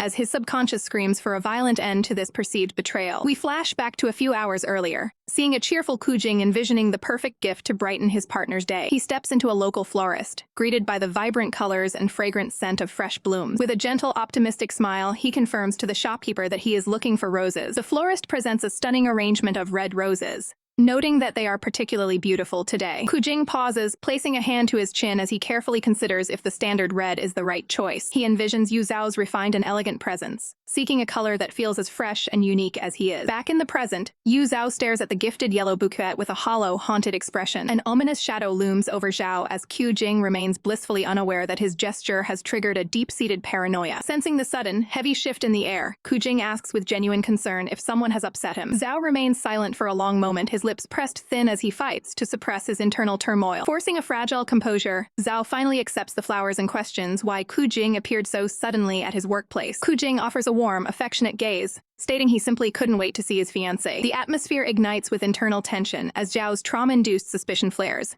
making him wonder if this visit is actually a test. Qu Jing quickly tries to de-escalate the mood, waving off the tension as nothing more than a playful tease. Zhao maintains a professional distance as he moves to take his place in the driver's seat of the car. Once they are settled inside, Qu Jing attempts to lighten the heavy silence by offering to tell another joke. Zhao stares straight ahead at the road, his expression unreadable and wary from the mental strain of the day. His gaze remains fixed and cold, showing no initial sign of amusement at the alpha's attempt at humor. Qu Jing dives into a bizarre, lengthy story about raising a summer bug, trying his absolute best to elicit any kind of reaction. The alpha laughs heartily at his own quirky punchline, hoping to break through Zhao's icy exterior. A faint, almost imperceptible shift occurs in Zhao's expression as the absurdity of the joke starts to wear him down. Internally, Zhao reflects on the strange metaphor, wondering if he is the one acting like an intruder in this relationship. Qu Jing's laughter fades into a concerned smile as he notices the lingering gloom still surrounding his partner. Zhao looks down, his eyes shimmering with a complex mix of exhaustion and suppressed emotion. Qu Jing slumps in his seat like a dejected puppy, feeling the weight of his failed attempt to cheer Zhao up. Suddenly, the alpha is jolted by an unexpected, sharp sound from the driver's side. Zhao bursts into a genuine, bright laugh, teasingly calling him husband, while admitting the joke was terrible. Qu Jing is momentarily stunned into silence by the sudden radiant change in Zhao's mood. He gazes at Zhao with pure, unfiltered adoration, relieved to see the shadow finally lifting from his face. Zhao wipes away a stray tear from his laughter, finally ready to engage with Qu Jing's actual reason for visiting. As the car remains parked in the quiet lot, Qu Jing finally asks if Zhao is free to join him for a dinner date. Qu Jing gestures to the yellow roses, explaining that he kept the plan a secret to ensure it was a genuine surprise. Zhao looks at the bouquet again, the flower language of betrayal finally losing its grip on his mind. Qu Jing admits that if Zhao had been busy,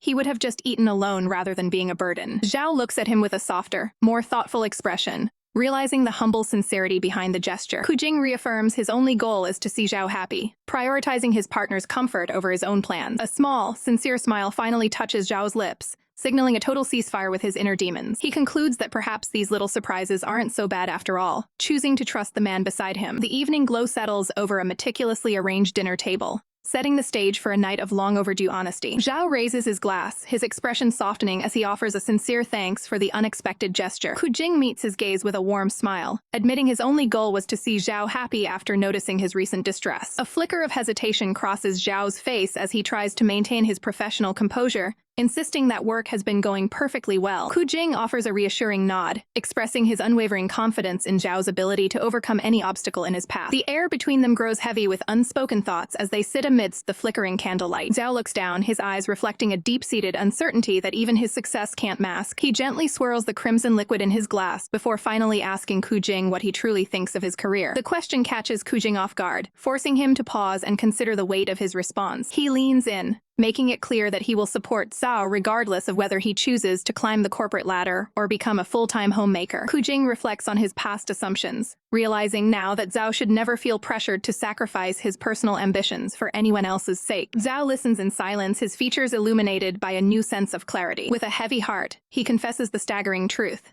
He doesn't even know what his own heart truly desires. Qu Jing's confusion is evident as he questions why Zhao is so desperate to walk away from everything he's built. Zhao's hand tightens into a fist on his lap, a physical manifestation of the internal pressure he's been enduring. He looks out over the city lights, explaining that his drive to leave isn't about the work, but about escaping the suffocating grip of the Yu family. In his mind, he sees marriage as the only bridge to freedom, even if it means trading one form of dependence for another. He realizes that without a change of heart, he's simply swapping the title of son for that of husband within the same gilded cage. He weighs the cold, rational benefits of his choice, imagining a life where his only duty is to be the perfect partner. Qu Jing observes this revelation, his mind racing to find a way to help find true autonomy. Breaking the tension, Qu Jing pivots to a simpler concern, asking if the source of Zhao's gloom was actually the yellow roses. He recalls the bouquet left behind in the car, wondering if he had made a tactical error in his gift choice. Zhao finds himself mentally balancing the weight of the gesture against the complex flower language he had feared. He looks at Qu Jing with curiosity, finally asking why those specific flowers were chosen in the first place. Qu Jing explains his simple logic, noting that red didn't seem to fit Zhao's unique personality, so he went with the only other option. He rubs the back of his neck nervously,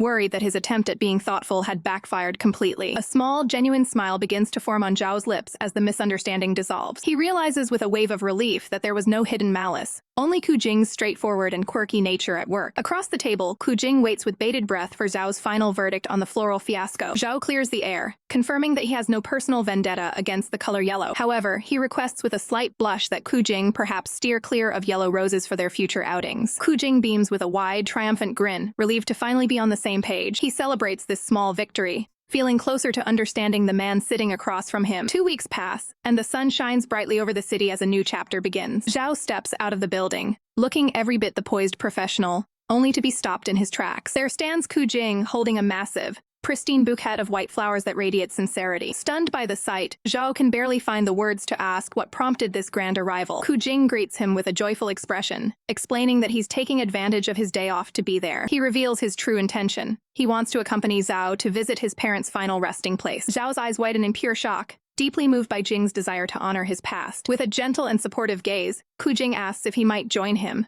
proving that he's ready to stand by Zhao through every part of his journey. Today marks the somber anniversary of brother Ning's passing, a day that remains frozen in time through a single framed photograph. While the Yu family continues their lives in cold indifference, completely forgetting the significance of this date, Zhao carries the weight alone. He's stunned when Qu Jing appears, holding a vibrant bouquet of chrysanthemums and revealing he's already paid his respects at the grave. The unexpected gesture leaves Zhao momentarily speechless, his eyes shimmering with a mix of surprise and deep gratitude. Qu Jing stands firmly by his side, his presence offering a steady anchor in the midst of Zhao's swirling emotions. With a gentle smile, Qu Jing breaks the silence and suggests they head to the site together. Their car glides down the highway, leaving the city's noise behind for a much quieter destination. Inside the cabin, a heavy silence hangs between the two men as they navigate the road. Zhao keeps his gaze fixed ahead, his mind racing with questions about how much Qu Jing truly knows. Finally, he breaks the tension, asking Qu Jing exactly how he found out about this private anniversary. Qu Jing admits with a humble expression that he simply happened to overhear the information from an outside source. Zhao's grip tightens on the wheel as he processes the fact that his secrets are becoming known. Sensing the shift in mood, Qu Jing quickly offers a sincere apology for overstepping his bounds. He explains that his curiosity stemmed from a place of concern,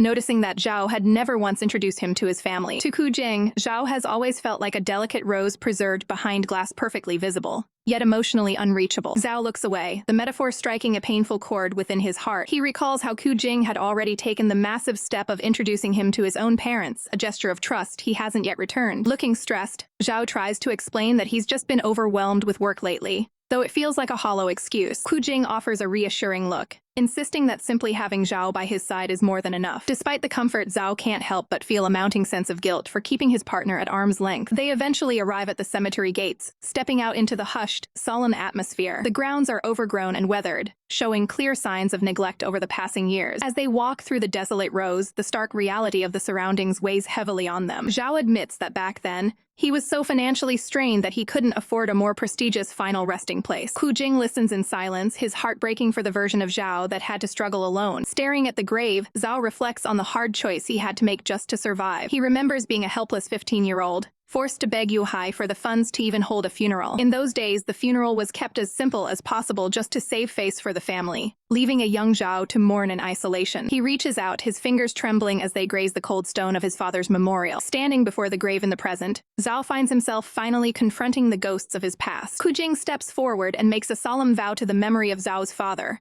promising to take care of him and ensure he is never wronged again. The weight of those words hits Zhao with the force of a tidal wave, leaving him breathless. Qu Jing watches him with unwavering support, sensing the exact moment Zhao's composure begins to crack. He reaches out with a gentle hand, offering a silent gesture of solidarity and comfort. In a moment of pure vulnerability, Qu Jing pulls Zhao into a steady embrace, shielding him from the world. Zhao finally collapses into the warmth of the hug, burying his face as his defenses crumble. Surrounded by the quiet rustle of the cemetery, the two stand together, no longer separated by a glass wall. After years of holding it all inside, the tears finally overflow as Zhao allows himself to truly grieve for the first time. Qu Jing's hand rests firmly on Zhao's shoulder, providing a much-needed anchor during his moment of vulnerability. As Zhao leans into the comfort, Qu Jing softly breaks the silence with a sudden invitation to visit his family home. Zhao freezes in place, his mind racing as he tries to process the weight of meeting the family after such an emotional day. He can't help but imagine a playful Qu Jing practically dragging him along to join the festivities. Flustered by the timing, Zhao's inner thoughts spiral as he wonders if such a request is even appropriate while standing at a gravesite. He considers their recent time apart, wondering if this step is a natural progression of their growing bond. Qu Jing watches with a puzzled expression as Zhao mumbles to himself, lost in a whirlwind of internal conflict. Finally, Zhao takes a long, stabilizing breath to steady his racing heart and clear his mind. With a newfound sense of resolve, he looks up and agrees to move forward into this next chapter together. Upon their arrival, Qu Jing's mother greets them with a radiant smile, her genuine warmth filling the room instantly. Zhao is overwhelmed by the pure hospitality, offering a polite thanks while feeling slightly out of place in such a bright atmosphere. Qu Jing leans in close, encouraging Zhao to enjoy the fresh breakfast his mother prepared specifically for his arrival. The atmosphere is almost otherworldly in its kindness, leaving Zhao feeling like he stepped into a heartwarming dream. They make their way into the dining room, where the head of the household is already waiting silently at the table. Qu Jing's father maintains a stern, stoic expression, casting a brief, intimidating shadow over the start of the meal. Sensing the tension, the mother playfully nudges her husband, telling the boys to simply ignore his grumpy demeanor. A chaotic but loving bicker breaks out between the parents while the family cat watches the scene with detached boredom. The father offers a final, stubborn huff as the domestic comedy continues to play out around him. The mother then places a special bowl in front of Zhao, explaining she steamed just the egg whites for him. Zhao stares at the dish in total shock, stunned that someone remembered such a specific, personal preference. He is instantly transported back to a childhood memory of his own father lovingly separating the eggs for him. The memory shifts to the cold environment of the Yu household, where his preferences were mocked as signs of being picky. He recalls the years he spent forcing himself to eat everything just to avoid becoming a target of their cruelty. Clutching the bowl, Zhao is overcome with a quiet gratitude for this simple act of genuine care. The mother watches him with a gaze full of empathy, sensing the deep history behind his stunned reaction. She remembers hearing stories about his childhood and how he maintained his small habits, despite the hardships he faced. Her expression softens further as she realizes just how much these small gestures of recognition mean to him. She prides herself on the fact that she didn't forget the importance of making him feel truly seen. The table is laden with a feast of carefully prepared dishes, signaling a true celebration of his presence. For the first time in a long time, Zhao sits at a table where he feels like a welcomed guest rather than an outsider. He savors the meal, the warmth of the food finally matching the newfound warmth in his heart. A rare, genuine smile graces his lips as he finally begins to relax in the company of a real family. With everyone finally full and satisfied, a sense of peaceful exhaustion settles over the small group. To keep the mood light, Qu Jing picks up a game controller, ready for some friendly competition to end the day. Despite Zhao's protests about his lack of skill, Qu Jing insists they just play casually to unwind and have fun. It isn't long before the screen flashes a bright, game over, signaling the end of their lopsided match. Qu Jing can't help but tease Zhao for his disastrous performance, sparking a playful and lighthearted banter between them. Seeing that the games might be a lost cause, Qu Jing smiles warmly and suggests they pivot to a more relaxing activity. Zhao looks up curiously, wondering what other plans the host has in mind for the rest of the evening. Qu Jing gently suggests they continue their conversation in the comfort of his room to truly end the day on a peaceful and private note. Downstairs, the evening tea remains untouched as the atmosphere in the living room grows heavy with parental scrutiny. Father Qu grumbles about the lack of discipline, his face twisted in a display of classic, stern disapproval. Mother Ku simply sips her tea, completely unfazed by her husband's sudden outburst of lecture-mode frustration. The professor insists that as a father, it's his technical duty to ensure everyone maintains proper social decorum under his roof. Mother Ku counters with a playful smirk,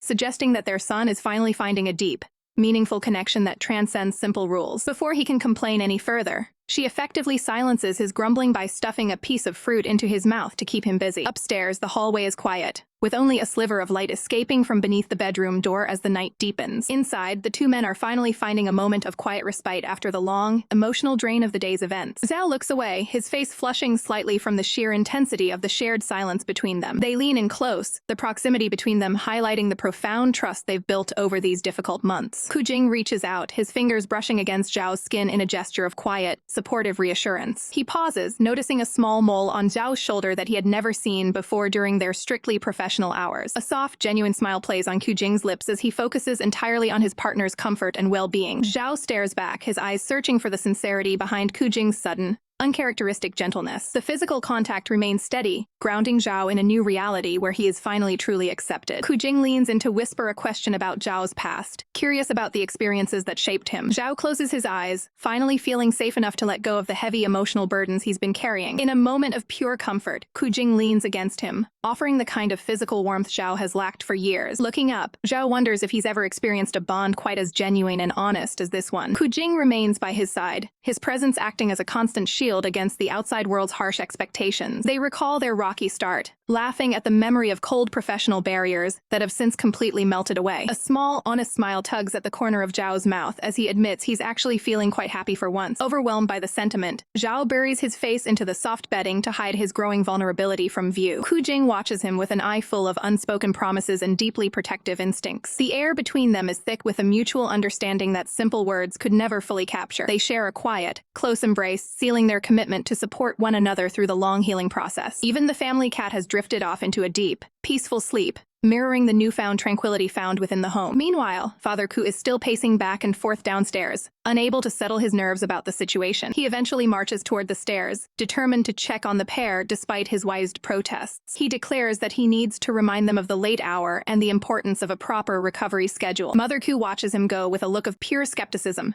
knowing he's just being an overly anxious parent. The professor taps his watch aggressively, insisting that staying up this late is detrimental to their overall health and vigor. Mother Ku can't help but laugh into her hand, realizing that her husband's grumpiness is just his unique way of showing care. The call for dinner echoes through the house as a warm meal awaits on the table. Qu Jing and Zhao descend the stairs, looking refreshed and remarkably at ease after their quiet afternoon. At the table, Father Ku can't help but grumble about the time, masking his paternal concern with a strict demeanor. Qu Jing turns to Zhao with a gentle smile, suggesting that he simply stay the night instead of traveling home. Caught off guard by the invitation, Zhao nervously insists that he really must return to his own house. Though clearly disappointed to see his guest leave, Qu Jing graciously accepts the decision without further pressure. Outside in the cool night air, Qu Jing offers a final wave as Zhao prepares to depart. Zhao catches one last glimpse of Qu Jing's steady presence in his rearview mirror as he pulls away. A small, adorable reminder of their bond brings a flicker of warmth to the quiet interior of the car. As he drives, Zhao reflects on the evening, realizing that their connection is becoming something permanent. He realizes that while they will meet again soon, leaving this newfound sanctuary feels surprisingly difficult. The memory of the Qu family's genuine kindness lingers in his mind, highlighting the contrast with his own domestic life. Zhao acknowledges that this brief stay felt more like a true home than the residence he's inhabited for a decade. The morning sun hits the sleek exterior of the Yu estate as a new day of formalities begins. Zhao joins his family for a high-stakes breakfast, ready to bridge the gap between his personal and professional worlds. His father, focused entirely on business, assumes the discussion is about their latest corporate contract. With a steady voice, Zhao clarifies that he is actually proposing a formal meeting between their two families. The sudden shift from business to personal matters leaves his father momentarily stunned. Zhao's mother quickly steps in, suggesting they bring his brother along to ensure the meeting carries proper weight. Despite the underlying tension of their family dynamics, the plan to meet the other side is set in motion. Zhao gives his silent approval, bracing himself for the social complexities that are sure to follow. With the schedule finalized, the Yu family prepares to step into Qu Jing's world with full diplomatic force. The venue is set at the Class, a luxury hotel that serves as the neutral ground for this critical introduction. The two families finally converge, exchanging polite greetings that mask the high stakes of the evening. Zhao's mother finds herself immediately struck by Qu Jing's impressive and composed aura. Standing in a perfectly tailored suit,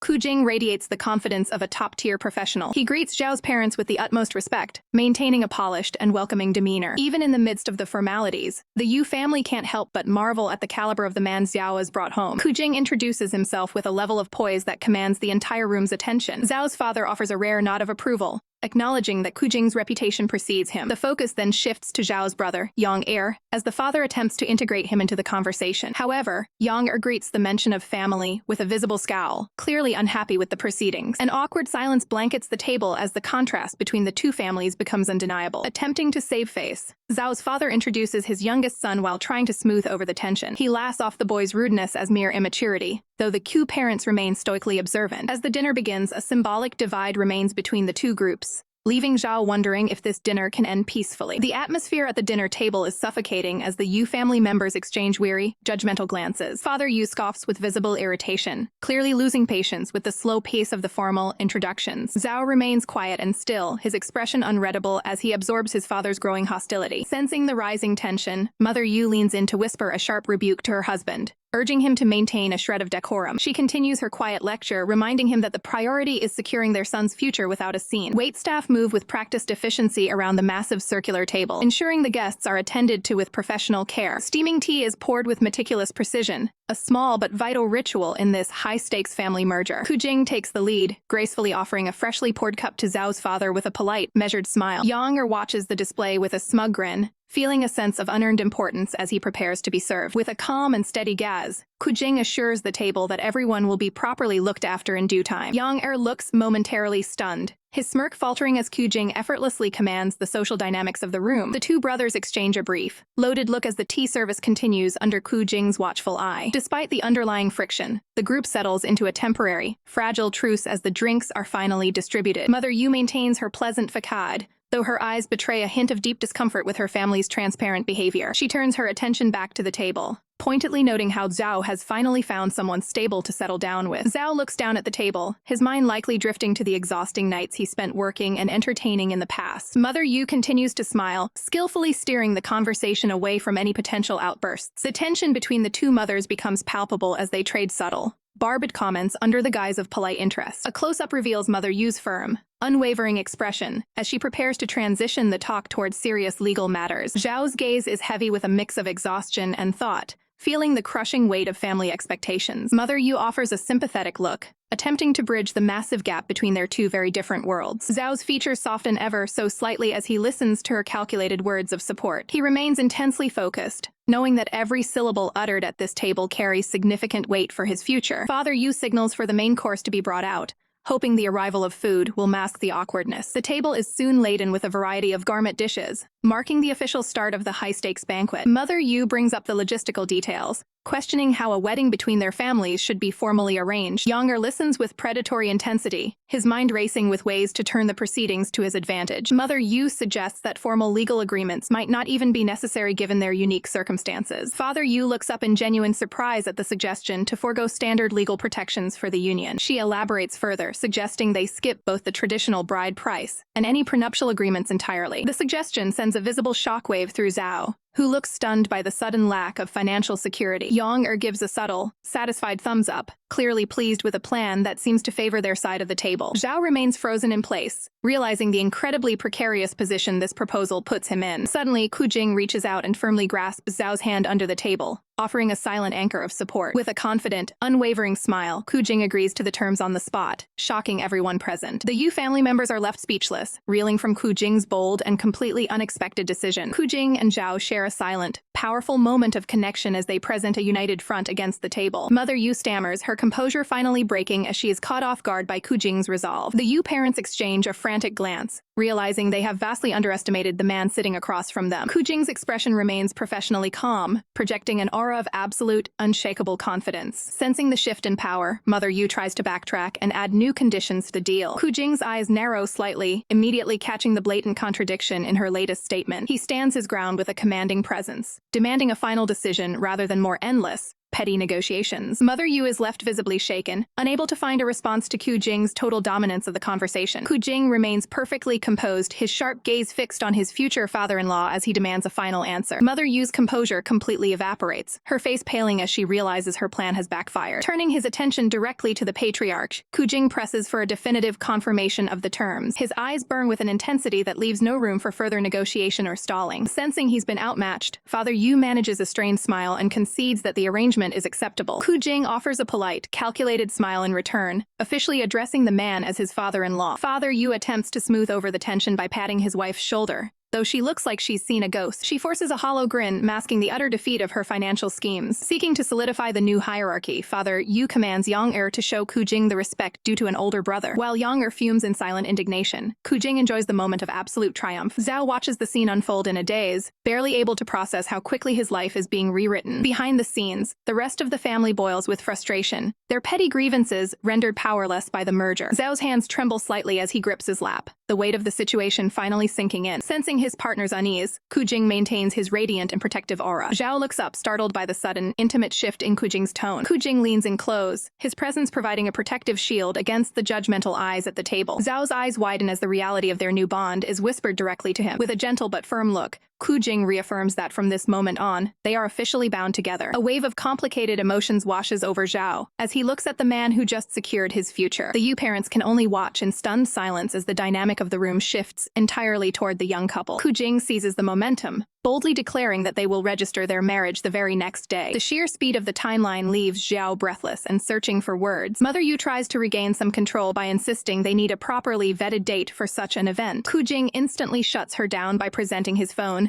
proving that tomorrow is already marked as an auspicious day. Zhao's mind races with hesitation, wondering if this whirlwind is moving too fast to handle. He feels a surge of internal panic, struggling to reconcile his professional logic with his racing heart. As the night falls, the sleek car pulls away from the Yu estate, leaving the chaos of the dinner behind. Inside the vehicle, Qu Jing's father sits with crossed arms, clearly displeased with how the evening unfolded. He questions the necessity of such a rushed marriage, skeptical of the sudden urgency. Qu Jing gazes out at the passing city lights, his expression turning thoughtful and serious. He explains that his haste was a deliberate power play to ensure the Yu family knows he holds all the cards. Despite his father's grumbling, Qu Jing stands firm, making it clear that Zhao is now under his protection. Night settles over the city, but the atmosphere inside the Yu estate remains thick with unspoken tension. Zhao stands in silence as his brother, Yang scoffs at Qu Jing's impressive yet overbearing display of power. Yang continues his tirade, joined by a rattled Mother Yu, as they vent their frustrations over Qu Jing's audacity to pressure the family elders. However, Father Yu abruptly cuts them off, his voice sharp with a sudden, stern defense of the situation. He turns his anger toward Yang,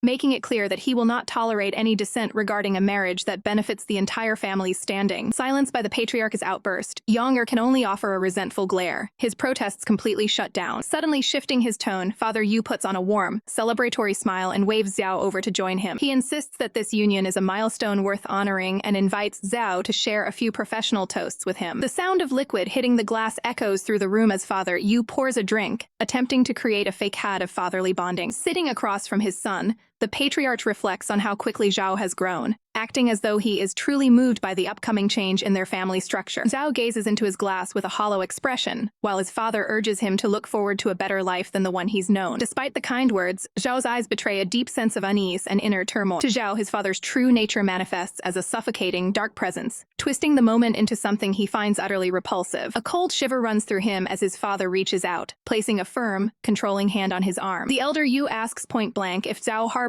any secret resentment toward him for the way things have been handled. Zhao maintains a mask of professional composure, quietly stating that he holds no resentment at all. Appeased by the answer, Father Yu pats Zhao's hand in a show of hollow approval, repeating his satisfaction. The dark, looming shadow of the patriarch's influence hangs over Zhao, as he is reminded that he will always belong to the Yu bloodline, regardless of his new name. This crushing sense of obligation and ownership follows Zhao, visualized as a dark ink staining his very soul. The glasses are left empty on the table, marking the end of a conversation built on strategic manipulation rather than affection. Zhao finally excuses himself, exhaling a heavy breath of relief as he steps away from the stifling encounter. But his escape is short-lived as Yang intercepts him in the hallway, blocking his path. Putting on a mask of brotherly concern, Yang asks if the private meeting with their father has concluded. He steps uncomfortably close, claiming that the family will surely miss Zhao's presence in the household. Yang reaches out to adjust Zhao's collar with a forced familiarity, lamenting that he wishes the marriage wasn't happening so soon. The contact makes Zhao's skin crawl, and he instinctively recoils as Yang pivots to praising Qu Jing as a prized addition to the family. Yang lets out a hollow laugh, his hand lingering in the air as he masks his true thoughts. Internally, he is seething, acknowledging that Qu Jing's ruthless tactics to secure Zhao are undeniably effective. A flash of memory or bitter comparison surfaces,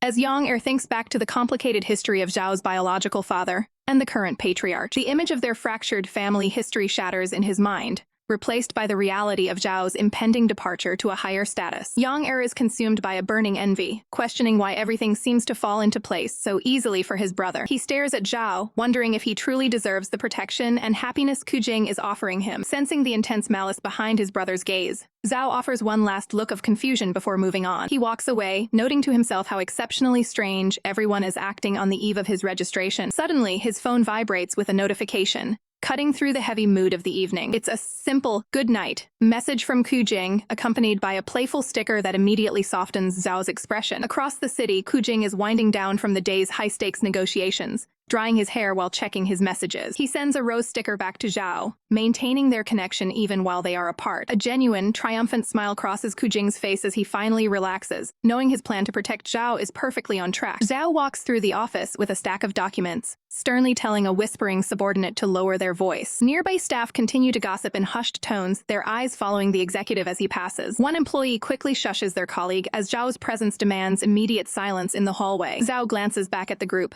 noting the strange tension filling the air of the workplace. Behind his glasses, his eyes sharpen with suspicion as he tries to pinpoint the source of the rumors. Once at his desk, Zhao turns his computer screen away and bluntly asks what the staff are saying about him. His assistant is caught completely off guard, fumbling with his papers as Zhao demands a straight answer. The nervous assistant finally admits that the entire office is buzzing with news of Zhao's sudden marriage. Zhao stares back in silence, stunned that such private information has already spread through the company. The assistant explains that the office grapevine is relentless, and he's hurt that he wasn't the first to know. To the assistant's absolute shock, Zhao calmly confirms that the rumors of his upcoming marriage are entirely true. The subordinate tries to offer his congratulations, though he remains visibly shaken by the revelation. Zhao's gaze narrows as he senses there is more to the story than a simple wedding announcement. He learns that his brother, Yang, is using the news to sabotage the business by poaching clients and staff. Zhao looks down at his desk, processing the weight of this familial betrayal and the threat to his professional standing. His assistant watches him with concern, asking what his next move will be in this high-stakes power play. Looking out over the sprawling city skyline, Zhao realizes he is standing at a crossroads with no clear path forward. As the sun sets over the urban landscape, the pressure of his situation only continues to mount. A text message arrives from a friend, suggesting they head to a bar to blow off some steam. Zhao begins to type a response, his focus shifting away from the office drama for a moment. He visualizes a future of stability with Qu Jing and decides that his days of frequenting bars are over. Instead of a night out, he sends a message stating he will be visiting his friend's private residence. His friend is baffled by the change in behavior, teasing him for becoming so dedicated to his domestic life. Zhao imagines his new partnership as a source of protection, even as his friend continues to mock his sudden loyalty. Taking a sip of his drink, the friend asks if the relationship with the powerful Qu Jing is actually progressing smoothly. Zhao's blunt confirmation of the marriage plans causes his friend to spit out his beverage in pure disbelief. The friend sighs, unable to comprehend how things moved from a business arrangement to a wedding so quickly. He looks at Zhao intently, asking if there is any part of him that regrets this life-altering decision. Zhao shakes his head slowly, admitting that he is simply unsure of what to expect from his new reality. A dark memory of a rainy day flashes through his mind, bringing back a sense of old gloom. He remembers a photograph left in a car, a relic of a time marked by family conflict. He recalls a figure entering from the storm,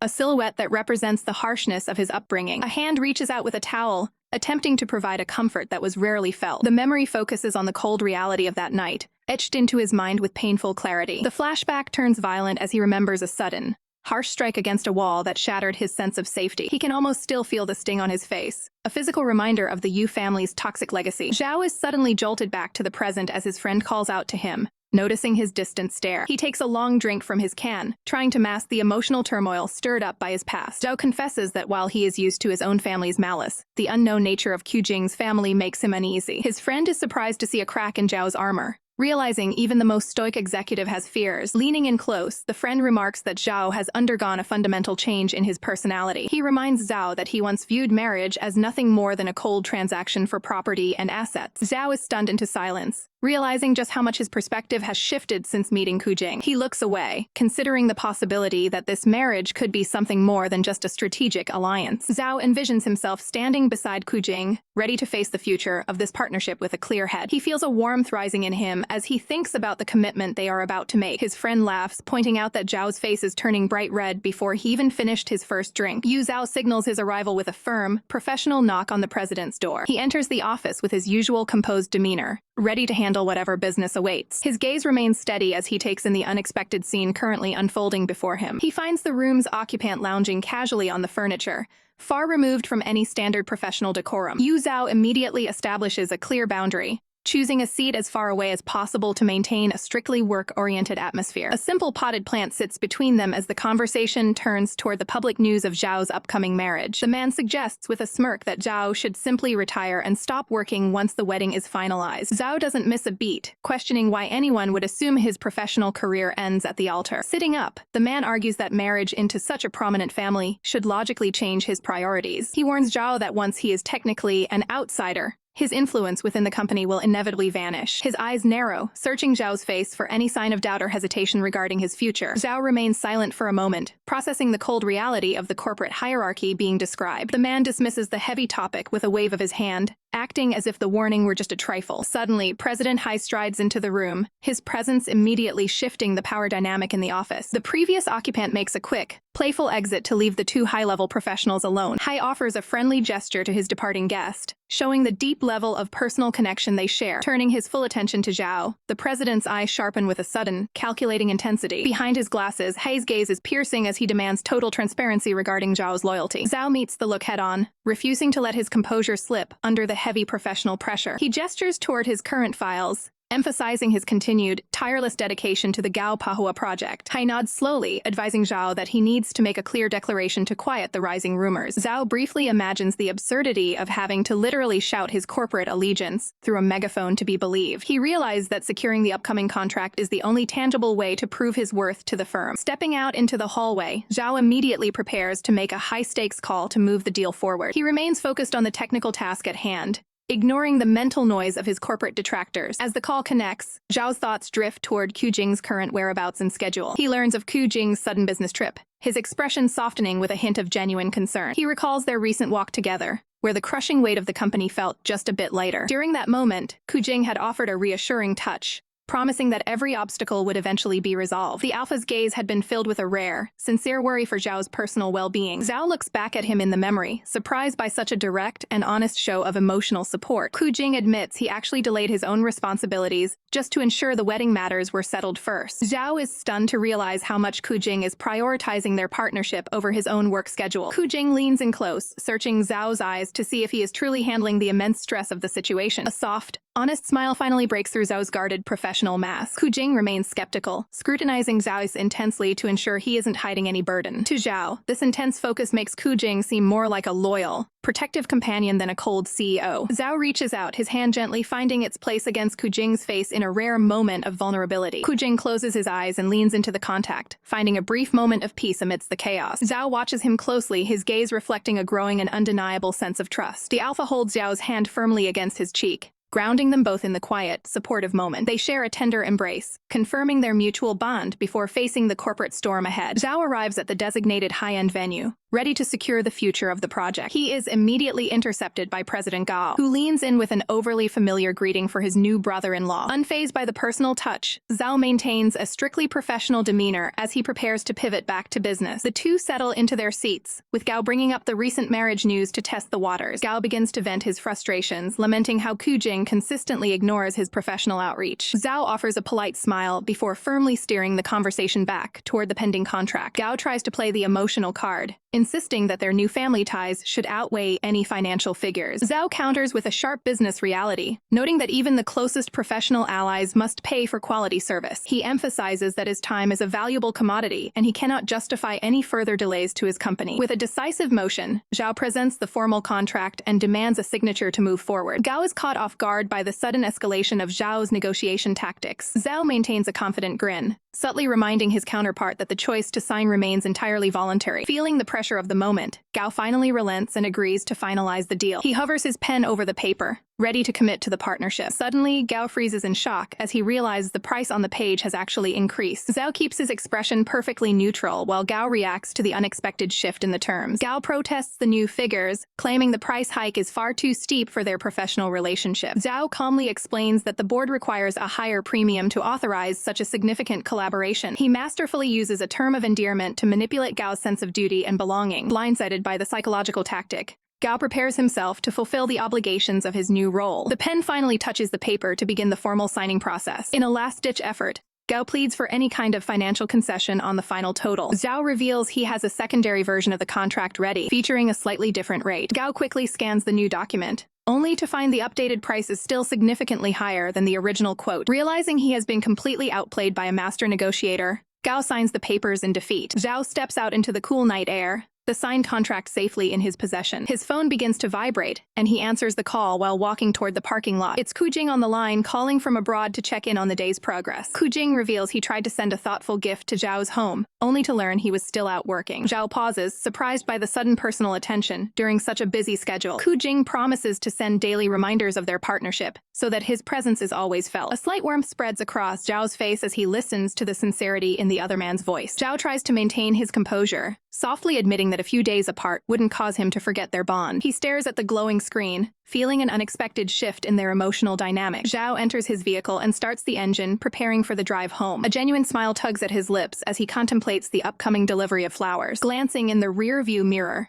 Zhao is momentarily embarrassed by how visibly happy he looks. He arrives at his residence and cautiously pushes the door open to the quiet hallway. As he steps inside, he notices a figure moving in the shadows, tending to a display of plants. The sound of sharp shears clicking through stems echoes through the room. Zhao's heart skips a beat as he realizes he isn't alone in the house as he expected. Zhao freezes in his tracks, his eyes widening in pure disbelief at the scene unfolding in his home. To his shock, President Duan stands there casually with a pair of shears, greeting him as if nothing is wrong. Zhao scans the room, trying to process why his private space has been invaded. Duan explains with a nonchalant shrug that he didn't know who the flowers belonged to, so he simply put them in a vase. Zhao's heart sinks as he realizes these are the specific flowers sent by Qu Jing. He watches in horror as Duan prepares to snip away at the delicate blooms. Moving with lightning speed, Zhao lunges forward and seizes Duan's arm to stop the sharp blade. Duan recoils, stunned by the sudden flash of cold intensity in Zhao's eyes. A heavy silence falls over the room as Zhao takes control of the situation and the shears. His gaze drops to the floor, where a single blue petal has been carelessly knocked loose. He reaches down with uncharacteristic gentleness to retrieve the fallen blossom. Zhao stares at the small petal in his palm, his expression softening with a hint of hidden longing. He holds the fragile flower close, determined to protect what Qu Jing sent him. His tone turns icy as he demands to know exactly which staff member signed for the delivery. Duan plays it off as a minor oversight, claiming he's already forgotten which maid handled the package. Zhao isn't backing down, lecturing his stepfather on the severe security risks of accepting unverified items. He delivers a stinging rebuke, questioning if Duan would be this careless with a delivery for the influential Hai family. Leaving the elder speechless, Zhao turns his back and walks away, criticizing the lack of discipline in the household management. The next morning begins with a traditional breakfast served in the quiet dining hall. An elder of the house frowns, noting that the morning porridge is strangely unseasoned. Duan seizes the opportunity to complain, claiming the staff is paralyzed with fear after Zhao's harsh reprimand yesterday. The elder looks up in surprise, finding it hard to believe Zhao would cause such a stir. He muses that Zhao has always been known as the most easygoing member of the family. Zhao enters the room calmly, sipping his drink and downplaying the entire incident to the elders. He recalls the confrontation where he told the staff that incompetence in their professional duties should lead to immediate dismissal. He remembers walking away with his prized bouquet, leaving the meddling relatives in a state of total shock. Zhao explains that it was actually Duan who escalated the situation by suggesting the servants be fired in the first place. Feeling cornered by the truth, Duan abruptly stands up and announces he is leaving for work early. Duan continues to grumble about the difficulties of his position as a stepfather while Zhao watches with cool detachment. Several days pass and Zhao finds himself completely buried under a mountain of new floral deliveries. He finally calls Qu Jing, looking exhausted by the overwhelming amount of attention being sent his way. On the other end of the line, Qu Jing smiles, insisting that a man of Zhao's status deserves to have his room filled with life. Zhao gathers another armful of forget-me-nots, trying to convince Qu Jing that the volume of gifts is getting excessive. Qu Jing's expression turns sincere as he explains that no gift could ever fully represent how much he misses Zhao's presence. The weight of those sincere words leaves Zhao momentarily speechless, his professional composure finally slipping. After a playful exchange, Qu Jing signs off with a parting gesture that leaves Zhao shaking his head in mock annoyance. Now, alone, Zhao sits quietly among the flowers, staring at his phone in deep thought. A soft, genuine smile finally touches his lips as he realizes the true sincerity behind the constant stream of gifts. Zhao sits amidst a sea of flowers, his expression unreadable as he contemplates his next move within the company. The silence of his office is broken when a trusted employee tentatively knocks and enters the room. Zhao recalls the man's past personal troubles, wondering what urgent matter has brought him for a visit now. The employee looks visibly stressed, clearly weighed down by a difficult secret he needs to share with his boss. Sensing the internal conflict, Zhao maintains a calm and patient gaze while waiting for the man to speak. The man reveals that Mr. Hai approached him with a suspicious proposal behind Zhao's back. He explains the offer to become a director, provided he can convince Zhao's entire team to follow him. The employee clenches his fist in frustration, feeling the pressure of being used to undermine his superior. Zhao's expression turns contemplative as he realizes his enemies are already treating him like an outsider. He stands tall in the center of his office, surveying the workspace that has become a political battlefield. Taking a deep, steadying breath, Zhao prepares to give his subordinate some hard-earned professional advice. He urges the man to seize the opportunity, noting that refusing the promotion would only cause more trouble. Shocked by the lack of resistance, the employee asks if Zhao is truly planning to leave the firm. With a subtle nod, Zhao confirms that his departure from the family corporation is indeed finalized. He offers a final choice, telling the man he can stay to develop his career or follow him elsewhere. Decisively, Zhao reaches for the office phone to organize a final meeting with the rest of his staff. Sunlight filters through the office blinds, marking the end of a long era for the department. Zhao gathers his core team together, maintaining a professional focus despite the gravity of the situation. One loyal staffer immediately pledges his total commitment,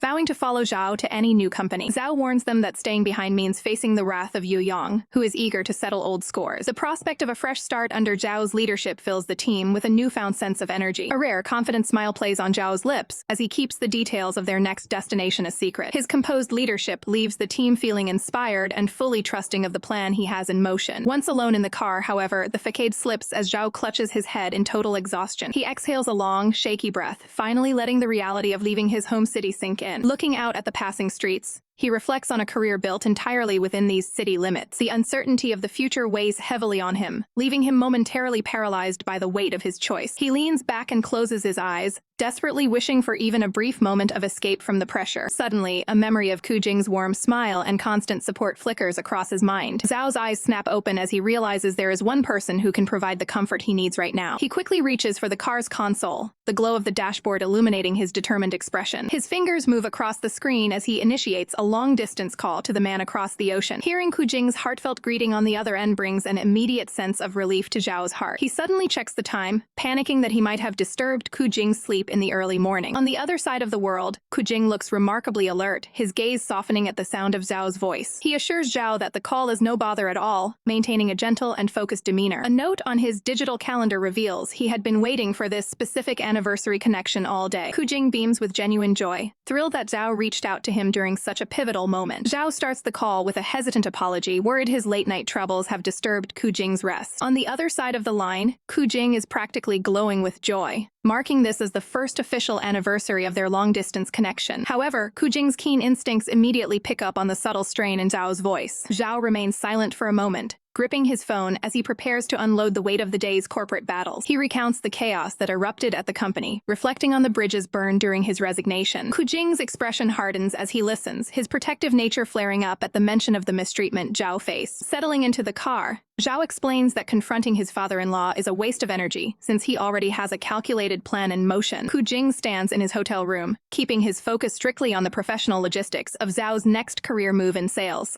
Zhao can't help but offer a small, genuine smile at the rare compliment from his usually stoic partner. Qu Jing confidently asserts that Zhao's talents are so immense that every recruiter in the industry will soon be fighting for him. Despite the praise, Zhao looks toward a bouquet of roses, feeling uncertain about jumping into a new role immediately. Recognizing the burnout, Qu Jing suggests that a well-deserved break might be exactly what Zhao needs to recharge. The idea of a rest catches Zhao off guard as he realizes how long it's been since he wasn't constantly working. Qu Jing reminds him to stay sharp and not give his enemies any easy victories during this transition period. Zhao listens intently, the weight of the world feeling a little lighter thanks to the support on the other end of the line. With a tender look in his eyes, Qu Jing makes a life-altering promise to return and solidify their future together. The word marriage echoes in Zhao's mind, sending his heart racing as he sits alone in the quiet car. Shifting to his morning routine at the hotel, Qu Jing prepares to start his day with a professional focus. A member of the hotel staff arrives punctually to deliver the morning beverage Qu Jing has come to rely on. Back at his desk, Zhao is visibly flustered while combing through his memory and records to understand Qu Jing's specific tastes. The mystery is solved as a tray is revealed,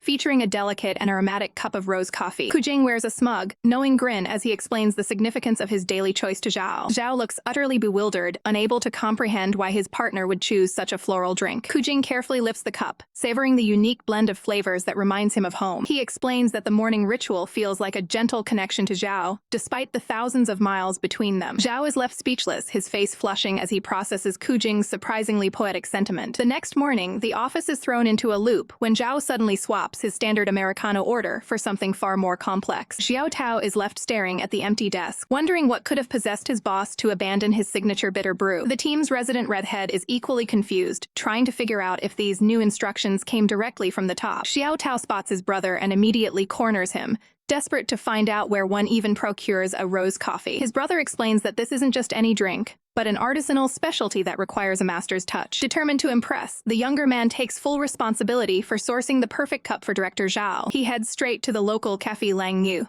hoping the staff there can handle the specific requests. Inside the shop, he practically begs the barista to whip up the complicated floral espresso. The barista looks skeptical, questioning why his brother is putting so much effort into pleasing a little leader. With a serious gaze, the redhead insists that building a strong bond with Zhao is far more valuable than any corporate title. The two bicker back and forth about Zhao's prickly personality while the tea room's machines begin to work. Finally, the drink is presented, looking like a work of art with rose petals floating atop the pink foam. Zhao stares down at the ornate cup, looking deeply suspicious of the beverage sitting on his desk. He examines the drink closely, wondering if this floral concoction can truly live up to the hype. Upon taking the first sip, Zhao is hit with an overwhelming sweetness that leaves him questioning Qu Jing's questionable palate. The moment he hears the drink was a custom creation from Xiaotao's brother. Zhao nearly chokes in a hilarious spit take. Wiping his mouth, Zhao decides that while the gesture was sweet, he's definitely going back to his reliable, bitter Americanos. A sudden vibration rattles the desk as a smartphone lights up with an urgent incoming call. Qu Jing picks up the device, balancing a stack of reports while greeting the caller with a professional tone. He tilts his head in confusion as he hears the startling claim that his wife has become an overnight sensation for all the wrong reasons. His expression sharpens as he's warned that gossip accounts are ready to link his partner to a wealthy tycoon. The caller identifies the man in question as Gao Bohua,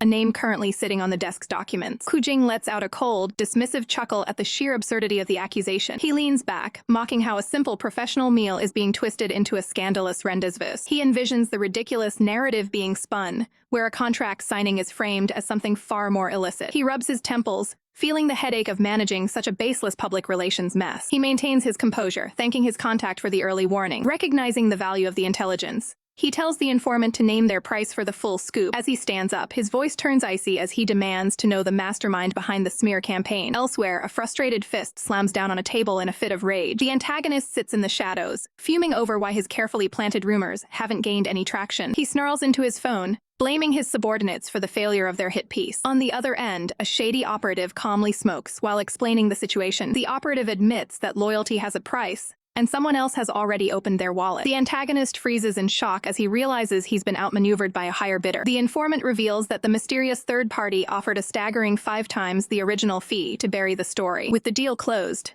the greedy middleman happily counts his earnings while ignoring the fallout. Back at home, Yu Zhao's phone begins to buzz incessantly against the nightstand. Still in his pajamas, he answers the call, wondering what could be so urgent at this hour. He is immediately bombarded with news that sends a jolt of alarm through his system. He tries to play it cool, claiming he was just settling in for the night. The caller's voice rises with urgency, detailing the slanderous photos meant to ruin his reputation. Yu Zhao jolts upright in bed, the weight of the betrayal finally sinking in. He listens intently, learning that the story was suppressed before it could go viral. His heart races as he realizes there is only one person with the power and motivation to protect him like this. However, a new fear takes root as he wonders if Qu Jing actually believes the lies. He stares into the distance, haunted by the possibility that his partner suspects him of disloyalty. He tightly grips the covers, worrying that Qu Jing only acted to save his own public image. He sits isolated in the dim light, feeling the growing distance between them. He bites his lip while staring at Qu Jing's name on his screen, paralyzed by anxiety. With a trembling finger, he prepares to initiate a call to clear the air. Meanwhile, in the United States, Qu Jing finally emerges from a marathon business session. He pulls out his phone, hoping for a peaceful update from home after his long day. His blood runs cold when he sees 5 missed calls from his partner. Panic sets in as he realizes how badly he's messed up by being unavailable during a crisis. He stands alone in the hallway, knowing that every second of silence has only made the misunderstanding worse. Qu Jing stares at his screen in disbelief as the automated voice confirms the number has been switched off. Panic sets in as he wonders if the connection was cut intentionally or if something far worse has happened. A wave of insecurity hits him, making him fear that he's already been blocked and blacklisted. Desperate for any connection, he lunges toward his assistant, demanding to use his phone to make the call. Even with a different device, the cold, robotic message remains the same. The number is unreachable. The two men stand in a heavy silence, staring down at the useless piece of technology. Qu Jing explodes in a fit of frustration, blaming the assistant's phone for failing to reach his wife. Maintaining his composure, the assistant suggests a more professional approach, calling the office directly to check on Zhao's status. The call connects to the quiet reception area, where the truth is about to be revealed. The assistant's expression shifts as he relays the troubling news that Yu Zhao has taken sudden sick leave. Qu Jing's heart sinks as he frantically grills his assistant about the severity of the illness. He searches for answers in the assistant's eyes, but the person on the other end of the line was just as clueless. Time slows down to a crawl as the clock marks the start of a long, agonizing lunch break. Unable to focus on work, Qu Jing paces the floor like a caged predator while his assistant tries to remain productive. Suddenly, a bright, cheerful ringtone cuts through the tension in the room. Qu Jing stops in his tracks, glaring at the assistant who seems focused on his own device. He slams his hands onto the desk, outraged that his employee could be smiling while Zhao is suffering. The assistant adjusts his glasses, his patience finally wearing thin under his boss's irrational behavior. The two reach a breaking point, trading heated words as the assistant threatens to quit on the spot. The clock continues its steady rhythm, signaling the end of the break and a return to the grind. They settle into an icy professional silence, focusing purely on their respective tasks at the shared desk. As the workday finally concludes, the assistant closes his files with a sigh of absolute exhaustion. He leans back in his chair, physically and mentally drained by the day's corporate drama. Meanwhile, Qu Jing remains hunched over his desk, haunted by the repeated failure of his outgoing calls. The assistant can only shake his head, thankful that the boss's emotional spiral is happening after hours. He offers one final piece of technical advice, warning Qu Jing that spamming the line might trigger an automatic security blacklist. Bracing himself for one last attempt, Qu Jing wipes the sweat from his brow and presses the dial button. He listens intently, his eyes widening as the familiar ringing tone finally breaks through the silence. A look of pure, unadulterated joy washes over his face as he realizes the call is actually going through. The clock on the wall ticks away the seconds as the connection holds steady. Across the room, a hand reaches out to grab the vibrating phone just as the ringing intensifies. Qu Jing freezes, his eyes locking onto a figure that has suddenly appeared in the office doorway. He stares in complete shock, unable to process the person standing right in front of him. Yu Zhao stands there looking frail, wrapped in a thick scarf and a heavy cardigan to ward off his illness. The two find themselves in a silent standoff, the distance between them filled with months of missed communication. Zhao looks down, the weight of his own anxiety making it difficult to find the right words. Both men open their mouths to speak at the exact same moment, their voices overlapping in the quiet room. Inner turmoil plagues them both, with Zhao fearing he's a burden and Qu Jing drowning in regret over his missed calls. They both stand there awkwardly, trapped in a cycle of mutual misunderstanding and fear of the other's anger. From the sidelines, the assistant watches the dramatic reunion while casually enjoying a drink, completely unfazed. Qu Jing stands frozen in his office, the heavy silence between him and the unexpectedly returned Zhao thick with unspoken words. Zhao struggles to maintain his composure, a sharp cough escaping as he wonders how to even begin explaining his sudden arrival. His gaze drops, the weight of his illness making every breath a chore as he waits for Qu Jing's first question. Qu Jing's jaw tightens, his initial shock finally giving way to the realization that something is deeply wrong. He steps forward with a look of pure concern, demanding to know why Zhao looks so unnervingly pale. Reaching out, Qu Jing gently touches Zhao's face, his heart sinking as he feels the unnatural chill of his skin. Zhao tries to play it down, claiming his frail state is simply the result of a grueling flight and lack of rest. Qu Jing offers a soft, reassuring smile, suggesting they immediately go grab a meal to restore his strength. However, the Alpha's own stamina is at its limit, his stoic facade masking a day spent in a downward spiral of worry. The assistant arrives just in time with refreshments, exposing the truth that Qu Jing hasn't eaten a single bite all day, because he was so anxious about Zhao. Zhao blinks in surprise, the realization that Qu Jing was genuinely frantic over him softening his guarded heart. They quickly clear up the misunderstanding, explaining that a simple dead phone battery on the plane was the cause of the terrifying silence. Relieved that he hasn't been shut out or blacklisted, Qu Jing glows with a newfound sense of peace. He supportively guides Zhao toward a place where he can finally rest, determined to oversee his recovery personally. The assistant watches them depart, finally feeling the crushing exhaustion of a day spent managing his boss's emotional crisis. He can only sigh in the empty office, wondering if the boss will even bother coming into work tomorrow. They transition to the quiet sanctuary of a room, the door clicking shut on the chaos of the outside world. Zhao enters the space tentatively, the atmosphere shifting from professional tension to a more personal, quiet comfort. He stands alone for a moment, his thoughts racing about where they stand after so much time and distance apart. The physical exhaustion is visible in his eyes, his body finally beginning to fail him after the long journey. Qu Jing doesn't hesitate for a second, reaching out to bridge the gap between them once more. He pulls Zhao into a supportive embrace from behind, whispering how much he truly missed his presence. Zhao is momentarily stunned, the sincerity in the alpha's voice breaking through his last remaining defenses. He finally lets go of his internal worries, leaning back into the warmth of the hug as the world falls away. Resting his hand on Qu Jing's arm, he quietly admits that he missed him just as much. They stand together in the dim light, two cells finally finding a moment of stability and mutual support. The air is filled with a sense of profound relief as they share a quiet, restorative moment of connection. Surrounded by symbolic imagery of spring blossoms, they find comfort in each other's presence after the long separation. Zhao's heavy outer layer falls to the floor as he finally allows himself to fully relax and prepare for sleep. Soon, the pair is fast asleep, the physical and emotional toll of the day finally catching up to them both. As Qu Jing rests, Zhao's last thoughts drift toward the scandals of the past, but he decides that rest is more important right now. They sleep soundly side by side, the tension of the previous days completely evaporated in the quiet room. Zhao's eyes remain closed in a deep, dreamless slumber, his body finally getting the healing it needs. The night passes in total tranquility as they recover together from their respective journeys. The next morning, a sharp chime at the door signals the arrival of a new day and a fresh start. Qu Jing stirs at the sound, his protective instincts immediately kicking in as he wakes up. He looks down to find Zhao still peacefully asleep, completely undisturbed by the morning noise. A look of pure tenderness crosses his face as he watches over his companion with a gentle smile. Qu Jing answers the door in his robe, ready to take delivery of a much-needed morning meal. He politely requests an extra portion, ensuring that Zhao will have plenty of nourishment when he eventually wakes. Just then, Zhao wanders into the room, rubbing his eyes and looking completely disoriented from the heavy sleep. Qu Jing can't help but hide a smile behind his hand, finding Zhao's groggy morning appearance absolutely adorable. Qu waits by the bedside with a warm smile, greeting his partner the moment his eyes open. A meticulously prepared breakfast tray sits ready, complete with a beautifully decorated cup of rose coffee. Zhao stares at the floral drink with a look of mild disbelief, finding the choice of beverage a bit too much for the early morning. Qu apologetically explains that in his haste to prepare, he only managed to secure a single portion for the time being. Zhao's mind drifts back to the events of the previous evening, his expression softening as he recalls their deep conversation. Qu suggests they make the most of their limited morning schedule by coordinating their routine to save time. The sound of rushing water fills the bathroom as the faucet is turned on for the morning refresh. Zhao leans over the sink, splashing cold water onto his face to fully wake up his senses. He takes a long breath, letting the cool water rejuvenate him after a long, restful night. Staring into the mirror, he focuses on the day ahead,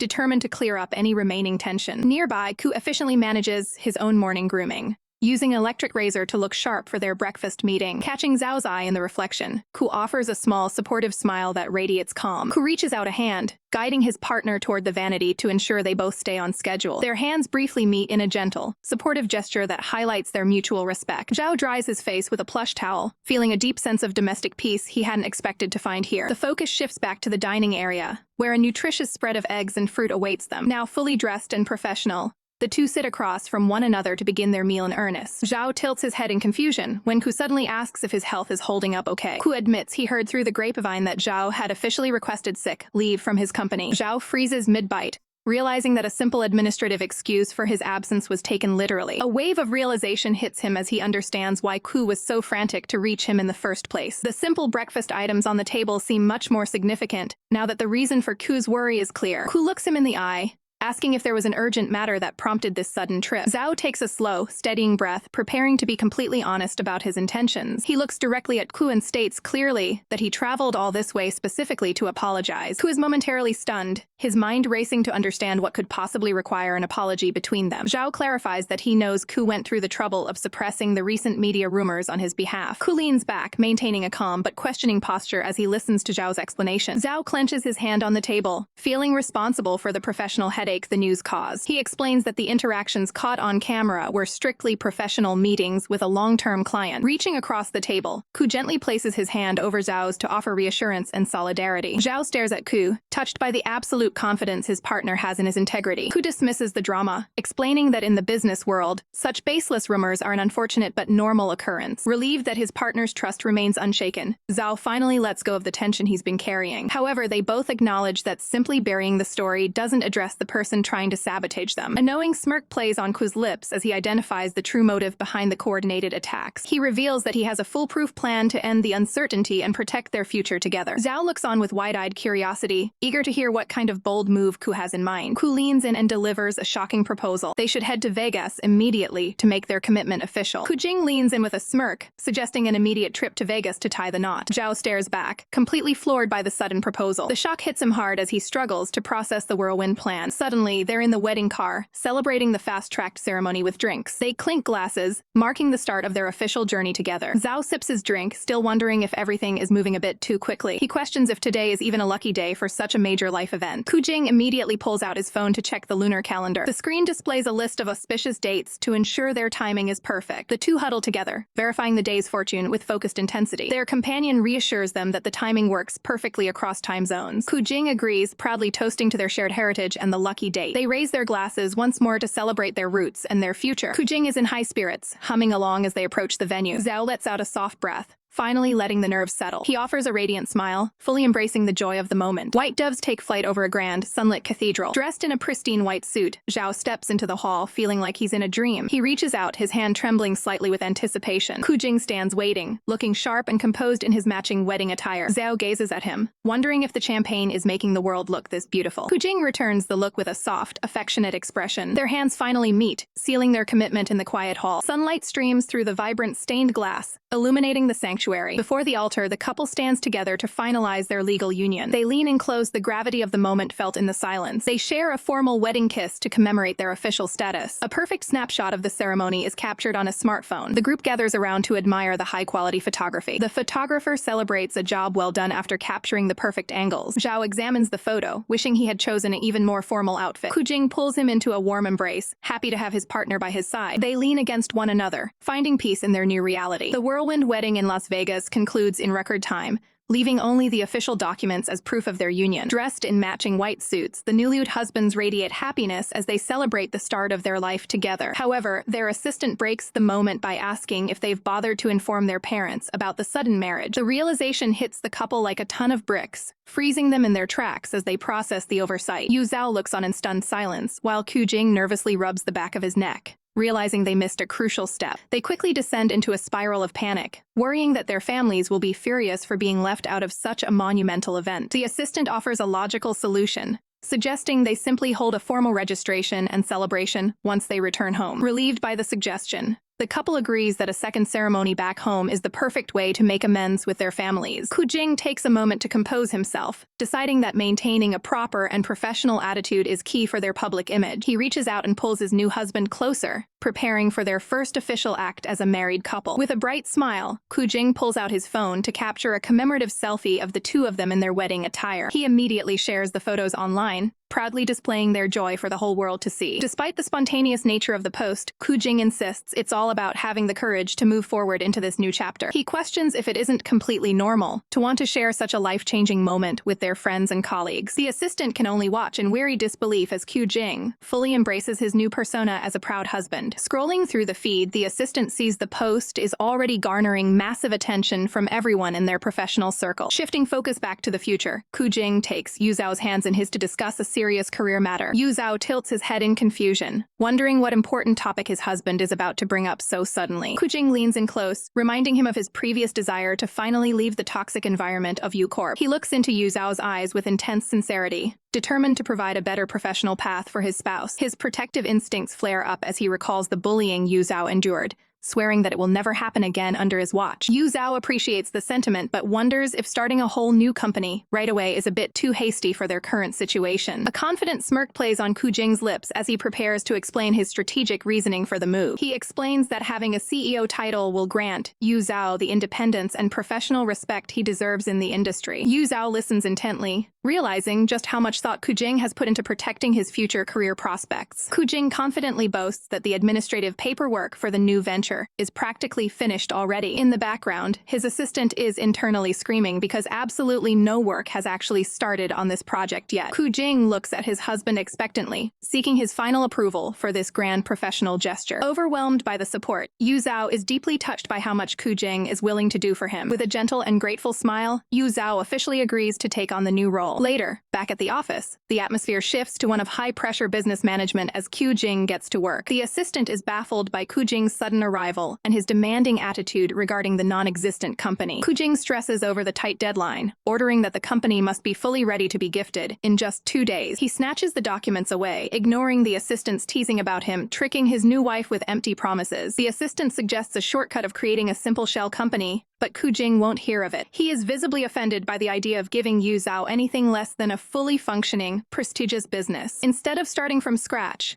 Qu Jing decides the most efficient move is to simply buy an existing, successful business. The assistant clarifies if he specifically wants a turnkey operation complete with an established workspace and staff. Qu Jing enthusiastically demands a flashy office in the heart of the business district, regardless of what the investment costs. The assistant is left speechless by the sheer scale of Qu Jing's impulsive devotion to his husband's happiness. He remarks that Qu Jing has fundamentally changed, seemingly driven by a completely different set of priorities since the wedding. Qu Jing simply smiles, knowing that this decision allows his husband to finally stand tall against the Yu family. He brushes off the teasing about being a slave to his wife, even though his actions prove his total dedication. The morning sun filters through the blinds, signaling the start of a brand new day. Yu Zhao slowly opens his eyes, feeling the weight of the previous night's events settling in. He turns his head to find Qu Jing still sound asleep right beside him. He gazes at his partner's peaceful face, his mind drifting back to their impulsive decision. Memories of their beautiful Vegas wedding ceremony flood back with overwhelming clarity. As the realization that they are actually married hits him, Yu Zhao's expression softens. Qu Jing's eyes flutter open,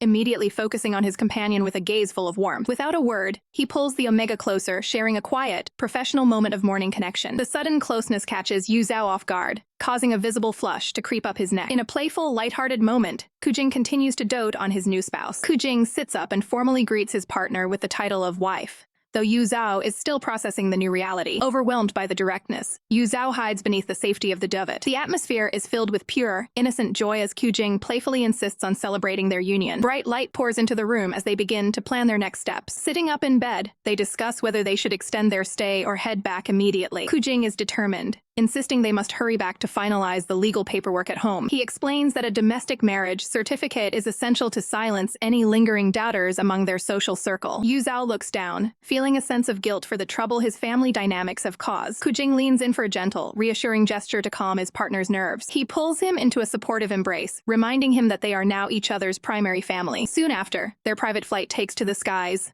heading back to their home country. A flight attendant arrives with a tray of champagne to celebrate the journey. Qu Jing accepts a glass with a proud smile, unable to keep the secret of their marriage to himself. Yu Zhao sinks into his seat, completely embarrassed by Qu Jing's lack of a filter. The flight attendant beams, offering her heartfelt congratulations on their sudden news. Qu Jing stays playfully protective, showing off his pride in their new status to anyone who will listen. Their assistant watches from the side, awkwardly laughing off Qu Jing's over-the-top energy. In his excitement, Qu Jing continues to announce their marriage to the entire cabin staff. He makes sure everyone on board knows exactly why he is in such a celebratory mood. Raising his glass, Qu Jing encourages Yu Zhao to join him in a professional toast to their future. Exhausted by the whirlwind of events, the assistant tries to get some rest during the long flight. The plane finally touches down on the tarmac as the sun begins to set. Stepping off the flight, Qu Jing maintains a sharp, focused look as he prepares for the coming confrontation. He immediately pulls out his phone to call his father and deliver the shocking news. Before his father can even respond, Qu Jing hangs up the phone with a smug expression. Yu Zhao is left stunned, unable to believe how casually Qu Jing just ended the call. Qu Jing simply shrugs it off, explaining that he'd rather avoid the lecture that was surely coming. On the other side of the line, Qu Jing's father is left in a state of pure, unadulterated rage. Qu Jing ends the call with a smug smirk, having successfully riled up his father with the sudden wedding news. Yu Zhao watches him closely, his expression filled with uncertainty about the family chaos they've just ignited. Qu Jing turns his attention to the logistics of their domestic registration, questioning the location of Yu Zhao's documents. He flashes a confident grin, asking if a detour to Yu Zhao's family home is necessary to retrieve the household registration book. A sudden realization strikes Qu Jing as he considers Yu Zhao's silent, prepared demeanor. He is visibly moved, realizing Yu Zhao carried his registration all the way to Vegas just to be ready for this exact moment. Yu Zhao looks down, a hint of melancholy touching his features as he prepares to explain his situation. He pulls out his own set of documents, revealing that he always keeps his legal identity close at hand. Qu Jing is genuinely stunned that Yu Zhao travels the world with such critical personal records in his possession. Yu Zhao explains softly that his household registration is a small one,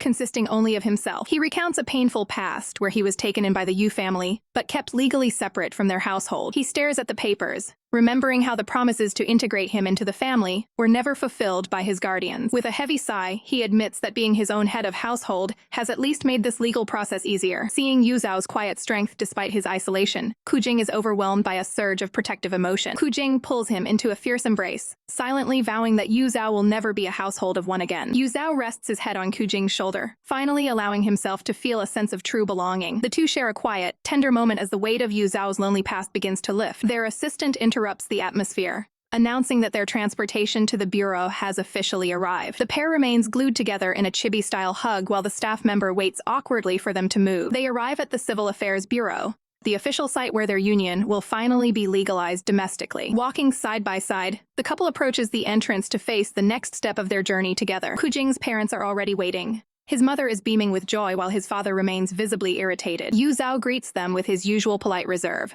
addressing them formally as he approaches the group. While Qu Jing's mother welcomes him into the fold, his father continues to grumble about the suddenness of the marriage. Yu Zhao wonders if he should extend a courtesy invitation to his own side of the family for the ceremony. He steps away for a moment to make a quick call, hoping for some semblance of support from his elders. The phone rings out as he waits for a connection to the people who raised him after his father's passing. His heart sinks as he receives a dismissive response, realizing they have no time for his major life milestone. The cold rejection on the other end of the line confirms his status as a permanent outsider to the Yu family. He stares at the dark screen of his phone, the silence highlighting his lack of familial backing on this important day. Taking a deep breath, he tries to shake off the sting of being ignored by those he considered family. He stops in his tracks, feeling a sudden wave of hesitation as he looks at the happy group waiting ahead. Watching Qu Jing interact with his parents makes Yu Zhao feel even more like a solitary figure in this celebration. He pauses, deciding it's better not to intrude on Qu Jing's moment with his actual, supportive family members. A memory of past exclusions flashes through his mind, reinforcing his feeling of being a social afterthought. Seeking a true ally, he dials his close friend Master Hua,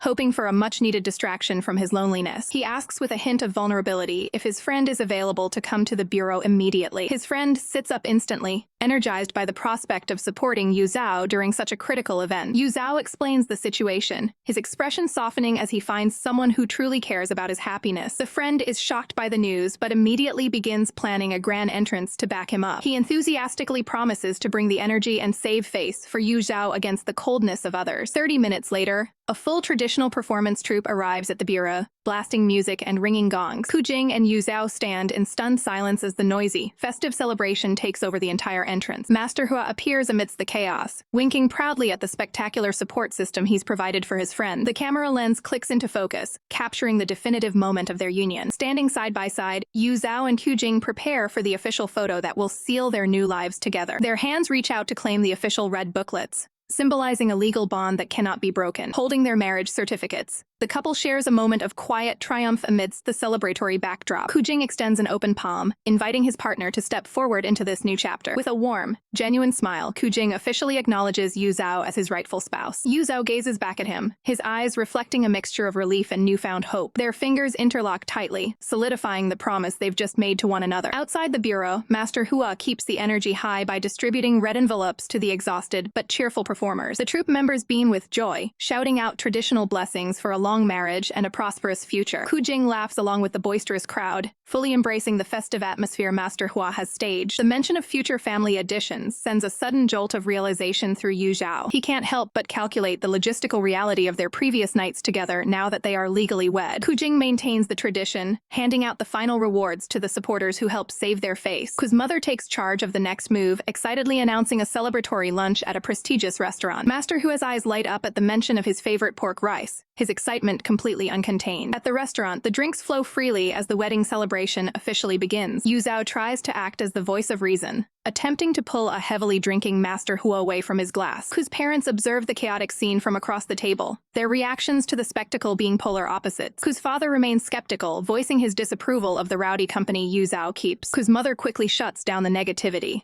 insisting that today is a day meant for nothing but happiness. Fueled by the festivities, Master Hua stands up to boldly declare his family's immense wealth to everyone at the table. He begins tossing out a literal deck of gold, platinum, and black cards to prove his high roller status. Qu Jing watches the display with a calm, patient expression, completely unfazed by the theatrics. Pointing a finger directly at the alpha, Master Hua warns him that Yu Zhao is powerful backing now. Qu Jing offers a reassuring smile, promising that he has no intention of ever mistreating his partner. A very drunk Master Hua tries to maintain a serious face while demanding that Qu Jing keep his word. Within moments, the energetic hair collapses onto Yu Zhao, mumbling about needing more bowls of rice. The celebration finally catches up to him, leaving Master Hua completely passed out on the nearby sofa. The group gathers to check on their fallen friend, realizing the party has reached its limit. Yu Zhao and Qu Jing stand together, looking over the chaotic aftermath of their big day. Yu Zhao realizes the scattered wealth on the floor needs to be handled before anything goes missing. He looks over at the assistant, King Qi, who is staring at the mess in utter disbelief. Reluctantly, King K drops to his knees to begin the tedious task of retrieving the high-value credit cards. He takes a deep breath, forcing himself to endure the frustration for the sake of the special occasion. Qu Jing takes the collected cards and suggests they secure a room for their friend to sleep off the alcohol. King Key's patience has worn paper-thin, his smile masking a desire to snap at the unconscious Hua. Yu Zhao worries that the situation might look bad for a friend's reputation, but the assistant is past caring. The assistant is left reeling from the sheer absurdity of the entire afternoon. Amidst the chaotic aftermath of Master Hua's drunken spectacle, Zhao and Qu stand ready to move on to their next task. Qu reaches out, his grip on Zhao's hand firm and grounding as they prepare to face the Yu family. Turning to his parents, Qu calmly informs them that they should head home without waiting for the couple. He explains that a visit to the Yu household is necessary to finalize Zhao's move,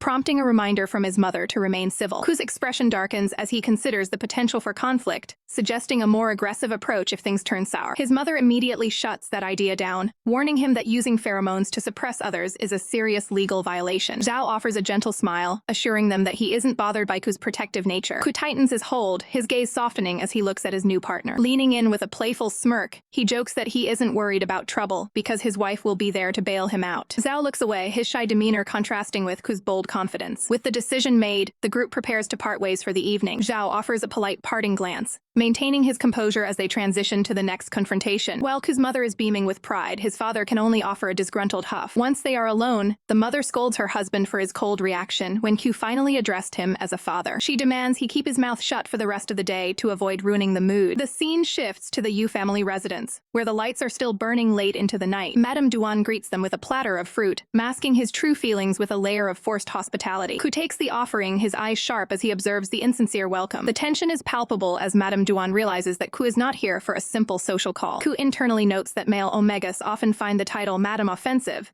but he has a specific point to make. He pointedly uses the title while officially announcing that he and Zhao are now legally married. Uncle Yu tries to maintain a facade of calm, but the news clearly catches him off guard. A flash of genuine shock crosses the uncle's face as the weight of the announcement sinks in. The entire room falls into an uneasy silence as the two sides sit across from each other. Q explains that they chose today for the registration because it was deemed a once-in-a-century auspicious date. Uncle Yu stammers that the news is far too sudden and should have been planned together. Zhao steps in, explaining that he tried to reach out but was blocked by their assistants. The Yu family members can only exchange frustrated looks, realizing they've been outplayed. Standing firm, Zhao notes that this marriage only adds to the celebratory nature of the day. He asks with a mock-innocent expression if they could possibly find any reason to blame him for this joy. Forcing a strained laugh, Uncle Yu tries to save face by claiming they are all one big family now. Q casually mentions that they might skip a grand wedding entirely in favor of a private travel ceremony. Madame Duan immediately objects, arguing that families of their status cannot afford to be so modest. Q dismisses the concern for public opinion, his patience for their games clearly wearing thin. His tone turns lethal as he mentions the recent smear campaign launched against Zhao and the corporation. Uncle Yu feigns total ignorance, asking who could possibly be behind such a malicious act. Q stares him down, suggesting that the uncle should look very closely into the matter himself. Uncle Yu's composure begins to crumble as he feigns frustration, questioning why the media is so relentlessly focused on tarnishing the Yu Corporation's reputation. Q starts the relocation process by carefully sorting through the personal belongings that need to be moved. He holds up a specific stack of literature, asking Zhao if these books should be included in their luggage. Zhao looks completely drained from the day's intense confrontation, giving a weary, single-word nod of approval. Q maintains his cheerful energy to lift the heavy mood, confirming the task as Zhao rests his head on the sofa. Despite his exhaustion, Zhao's eyes reflect a deep sense of relief that this difficult chapter is finally closing. Q moves on to the wardrobe, efficiently packing away clothes while Zhao remains nestled in his spot to recover his strength. With the last of the suitcases zipped shut, They finally step out of the room for the very last time. Qu leads the way with a firm, supportive grip on Zhao's hand, signaling a united front as they head downstairs. Zhao adjusts his collar, hoping that their final departure from this house remains as smooth as the packing process. In the living room below, the rest of the family sits in a thick, suffocating silence, waiting for the couple's next move. Uncle Yu breaks the tension with a forced, polite smile, checking to see if they have finished gathering their things. While the atmosphere remains frosty, Zhao's inner self is practically dancing with joy at the thought of leaving this place forever. He keeps his outward expression perfectly composed, giving a simple, final confirmation to the room. Without another word to the hostile relatives, they turn their backs on the past and head toward the exit. Zhao tightly grips the handle of his suitcase, the weight of his previous life finally ready to be hauled away. He pauses at the threshold, briefly remembering the day he first arrived here with this very same bag. Looking at the small pile of luggage, he realizes he is leaving with far less material baggage than he expected. Sensing his partner's hesitation, Qu reaches out and locks their fingers together in a silent promise. He looks at Zhao with a gaze of pure warmth, telling him it is time to head to their real home. The weight on Zhao's chest finally lifts as the reality of his new life begins to sink in. A genuine, soft smile breaks across his face as he agrees to leave the Yu residence behind for good. Under the soft glow of the night, the two walk away from the mansion, no longer alone in their journey. Arriving at the Qu residence, the atmosphere is a complete 180 as Qu announces their return with a boisterous shout. Qu's mother greets them immediately at the door, her face lit up with motherly concern and affection. Qu jokingly offers his arm as a substitute pillow for Zhao, earning him a playful look of disbelief from his mother. Zhao feels the warmth of a real family, offering a sincere thank you to the woman who has welcomed him so openly. She gives him a reassuring pat on the shoulder, insisting that making him feel at home is no trouble at all. Zhao reaches out and clicks the light switch to their newly prepared bedroom. He is immediately met with a room transformed, covered in traditional red wedding symbols meant to bring good fortune. Overwhelmed by the vibrant decorations, Zhao prepares to collapse onto the soft bedding after the long day. Qu quickly interjects, warning him to watch out for the hidden weapons tucked carefully under the covers. He pulls back the blanket to reveal a traditional spread of peanuts and dates meant to bless their union. Qu laughs softly, realizing that they have one more technical chore to do before they can actually sleep. Downstairs, Qu's mother glows with pride, imagining the couple enjoying the beautiful bridal room she meticulously prepared. In reality, the two are huddled on the floor, tiredly picking up every last grain so they can finally get some rest. The traditional red symbols of a brand new marriage stand out against the window, marking the beginning of a new era. Inside, Yu Zhao finally turns off the shower, the sound of the water fading into the steam. He pauses for a moment, his gaze drifting as he contemplates the heavy significance of this officially being their wedding night. The thought of the permanent marking process makes his heart race with a mix of nerves and genuine excitement. He tries to shake off the sudden rush of heat, wondering if the bathwater was just a bit too warm for his own good. Stepping out into the hallway, his pace is light as he moves toward the bedroom to find his husband. Qu Jing is already there waiting, greeting him with a gentle, welcoming smile that puts him at ease. Overcome by the day's emotions, Yu Zhao leans heavily against Qu Jing's chest, seeking comfort. Qu Jing immediately notices the change in his demeanor, looking down with a focused sense of concern. Looking up, Yu Zhao's expression is soft and vulnerable in the dim light of their suite. He quietly admits that his heat has finally arrived, signaling a deep biological shift in their relationship. Qu Jing's eyes lock onto his, filled with a protective and unwavering intensity. On the floor, the traditional wedding snacks are scattered, completely forgotten in the gravity of the moment. Their hands find each other, fingers interlocking tightly against the bedding as they commit to one another. As the morning sun begins to filter through the curtains, the room settles into a peaceful, quiet glow. Qu Jing watches over his partner, his gaze brimming with a new level of affection. He leans in for a tender, reassuring kiss on the shoulder, confirming his total devotion. The two share a lighthearted, cozy moment of celebration as the new day truly begins. Waking up side by side, they exchange warm greetings, basking in the glow of their shared happiness. Though the night was exhausting, Qu Jing carefully checks in to make sure his husband is feeling all right. Together, they make their way downstairs to join the rest of the family for a fresh start. Qu's mother is already busy in the kitchen, proudly presenting a steaming pot of porridge for the couple. Yu Zhao stands tall and greets his new parents with a polite and respectful smile. The family gathers around the table, creating a scene of domestic harmony that Yu Zhao has always craved. Qu's father takes a bite of the meal, immediately offering a vocal compliment to the chef. Yu Zhao is caught off guard by the sudden and enthusiastic praise for such a simple breakfast. Qu Jing leans in to explain that in this house,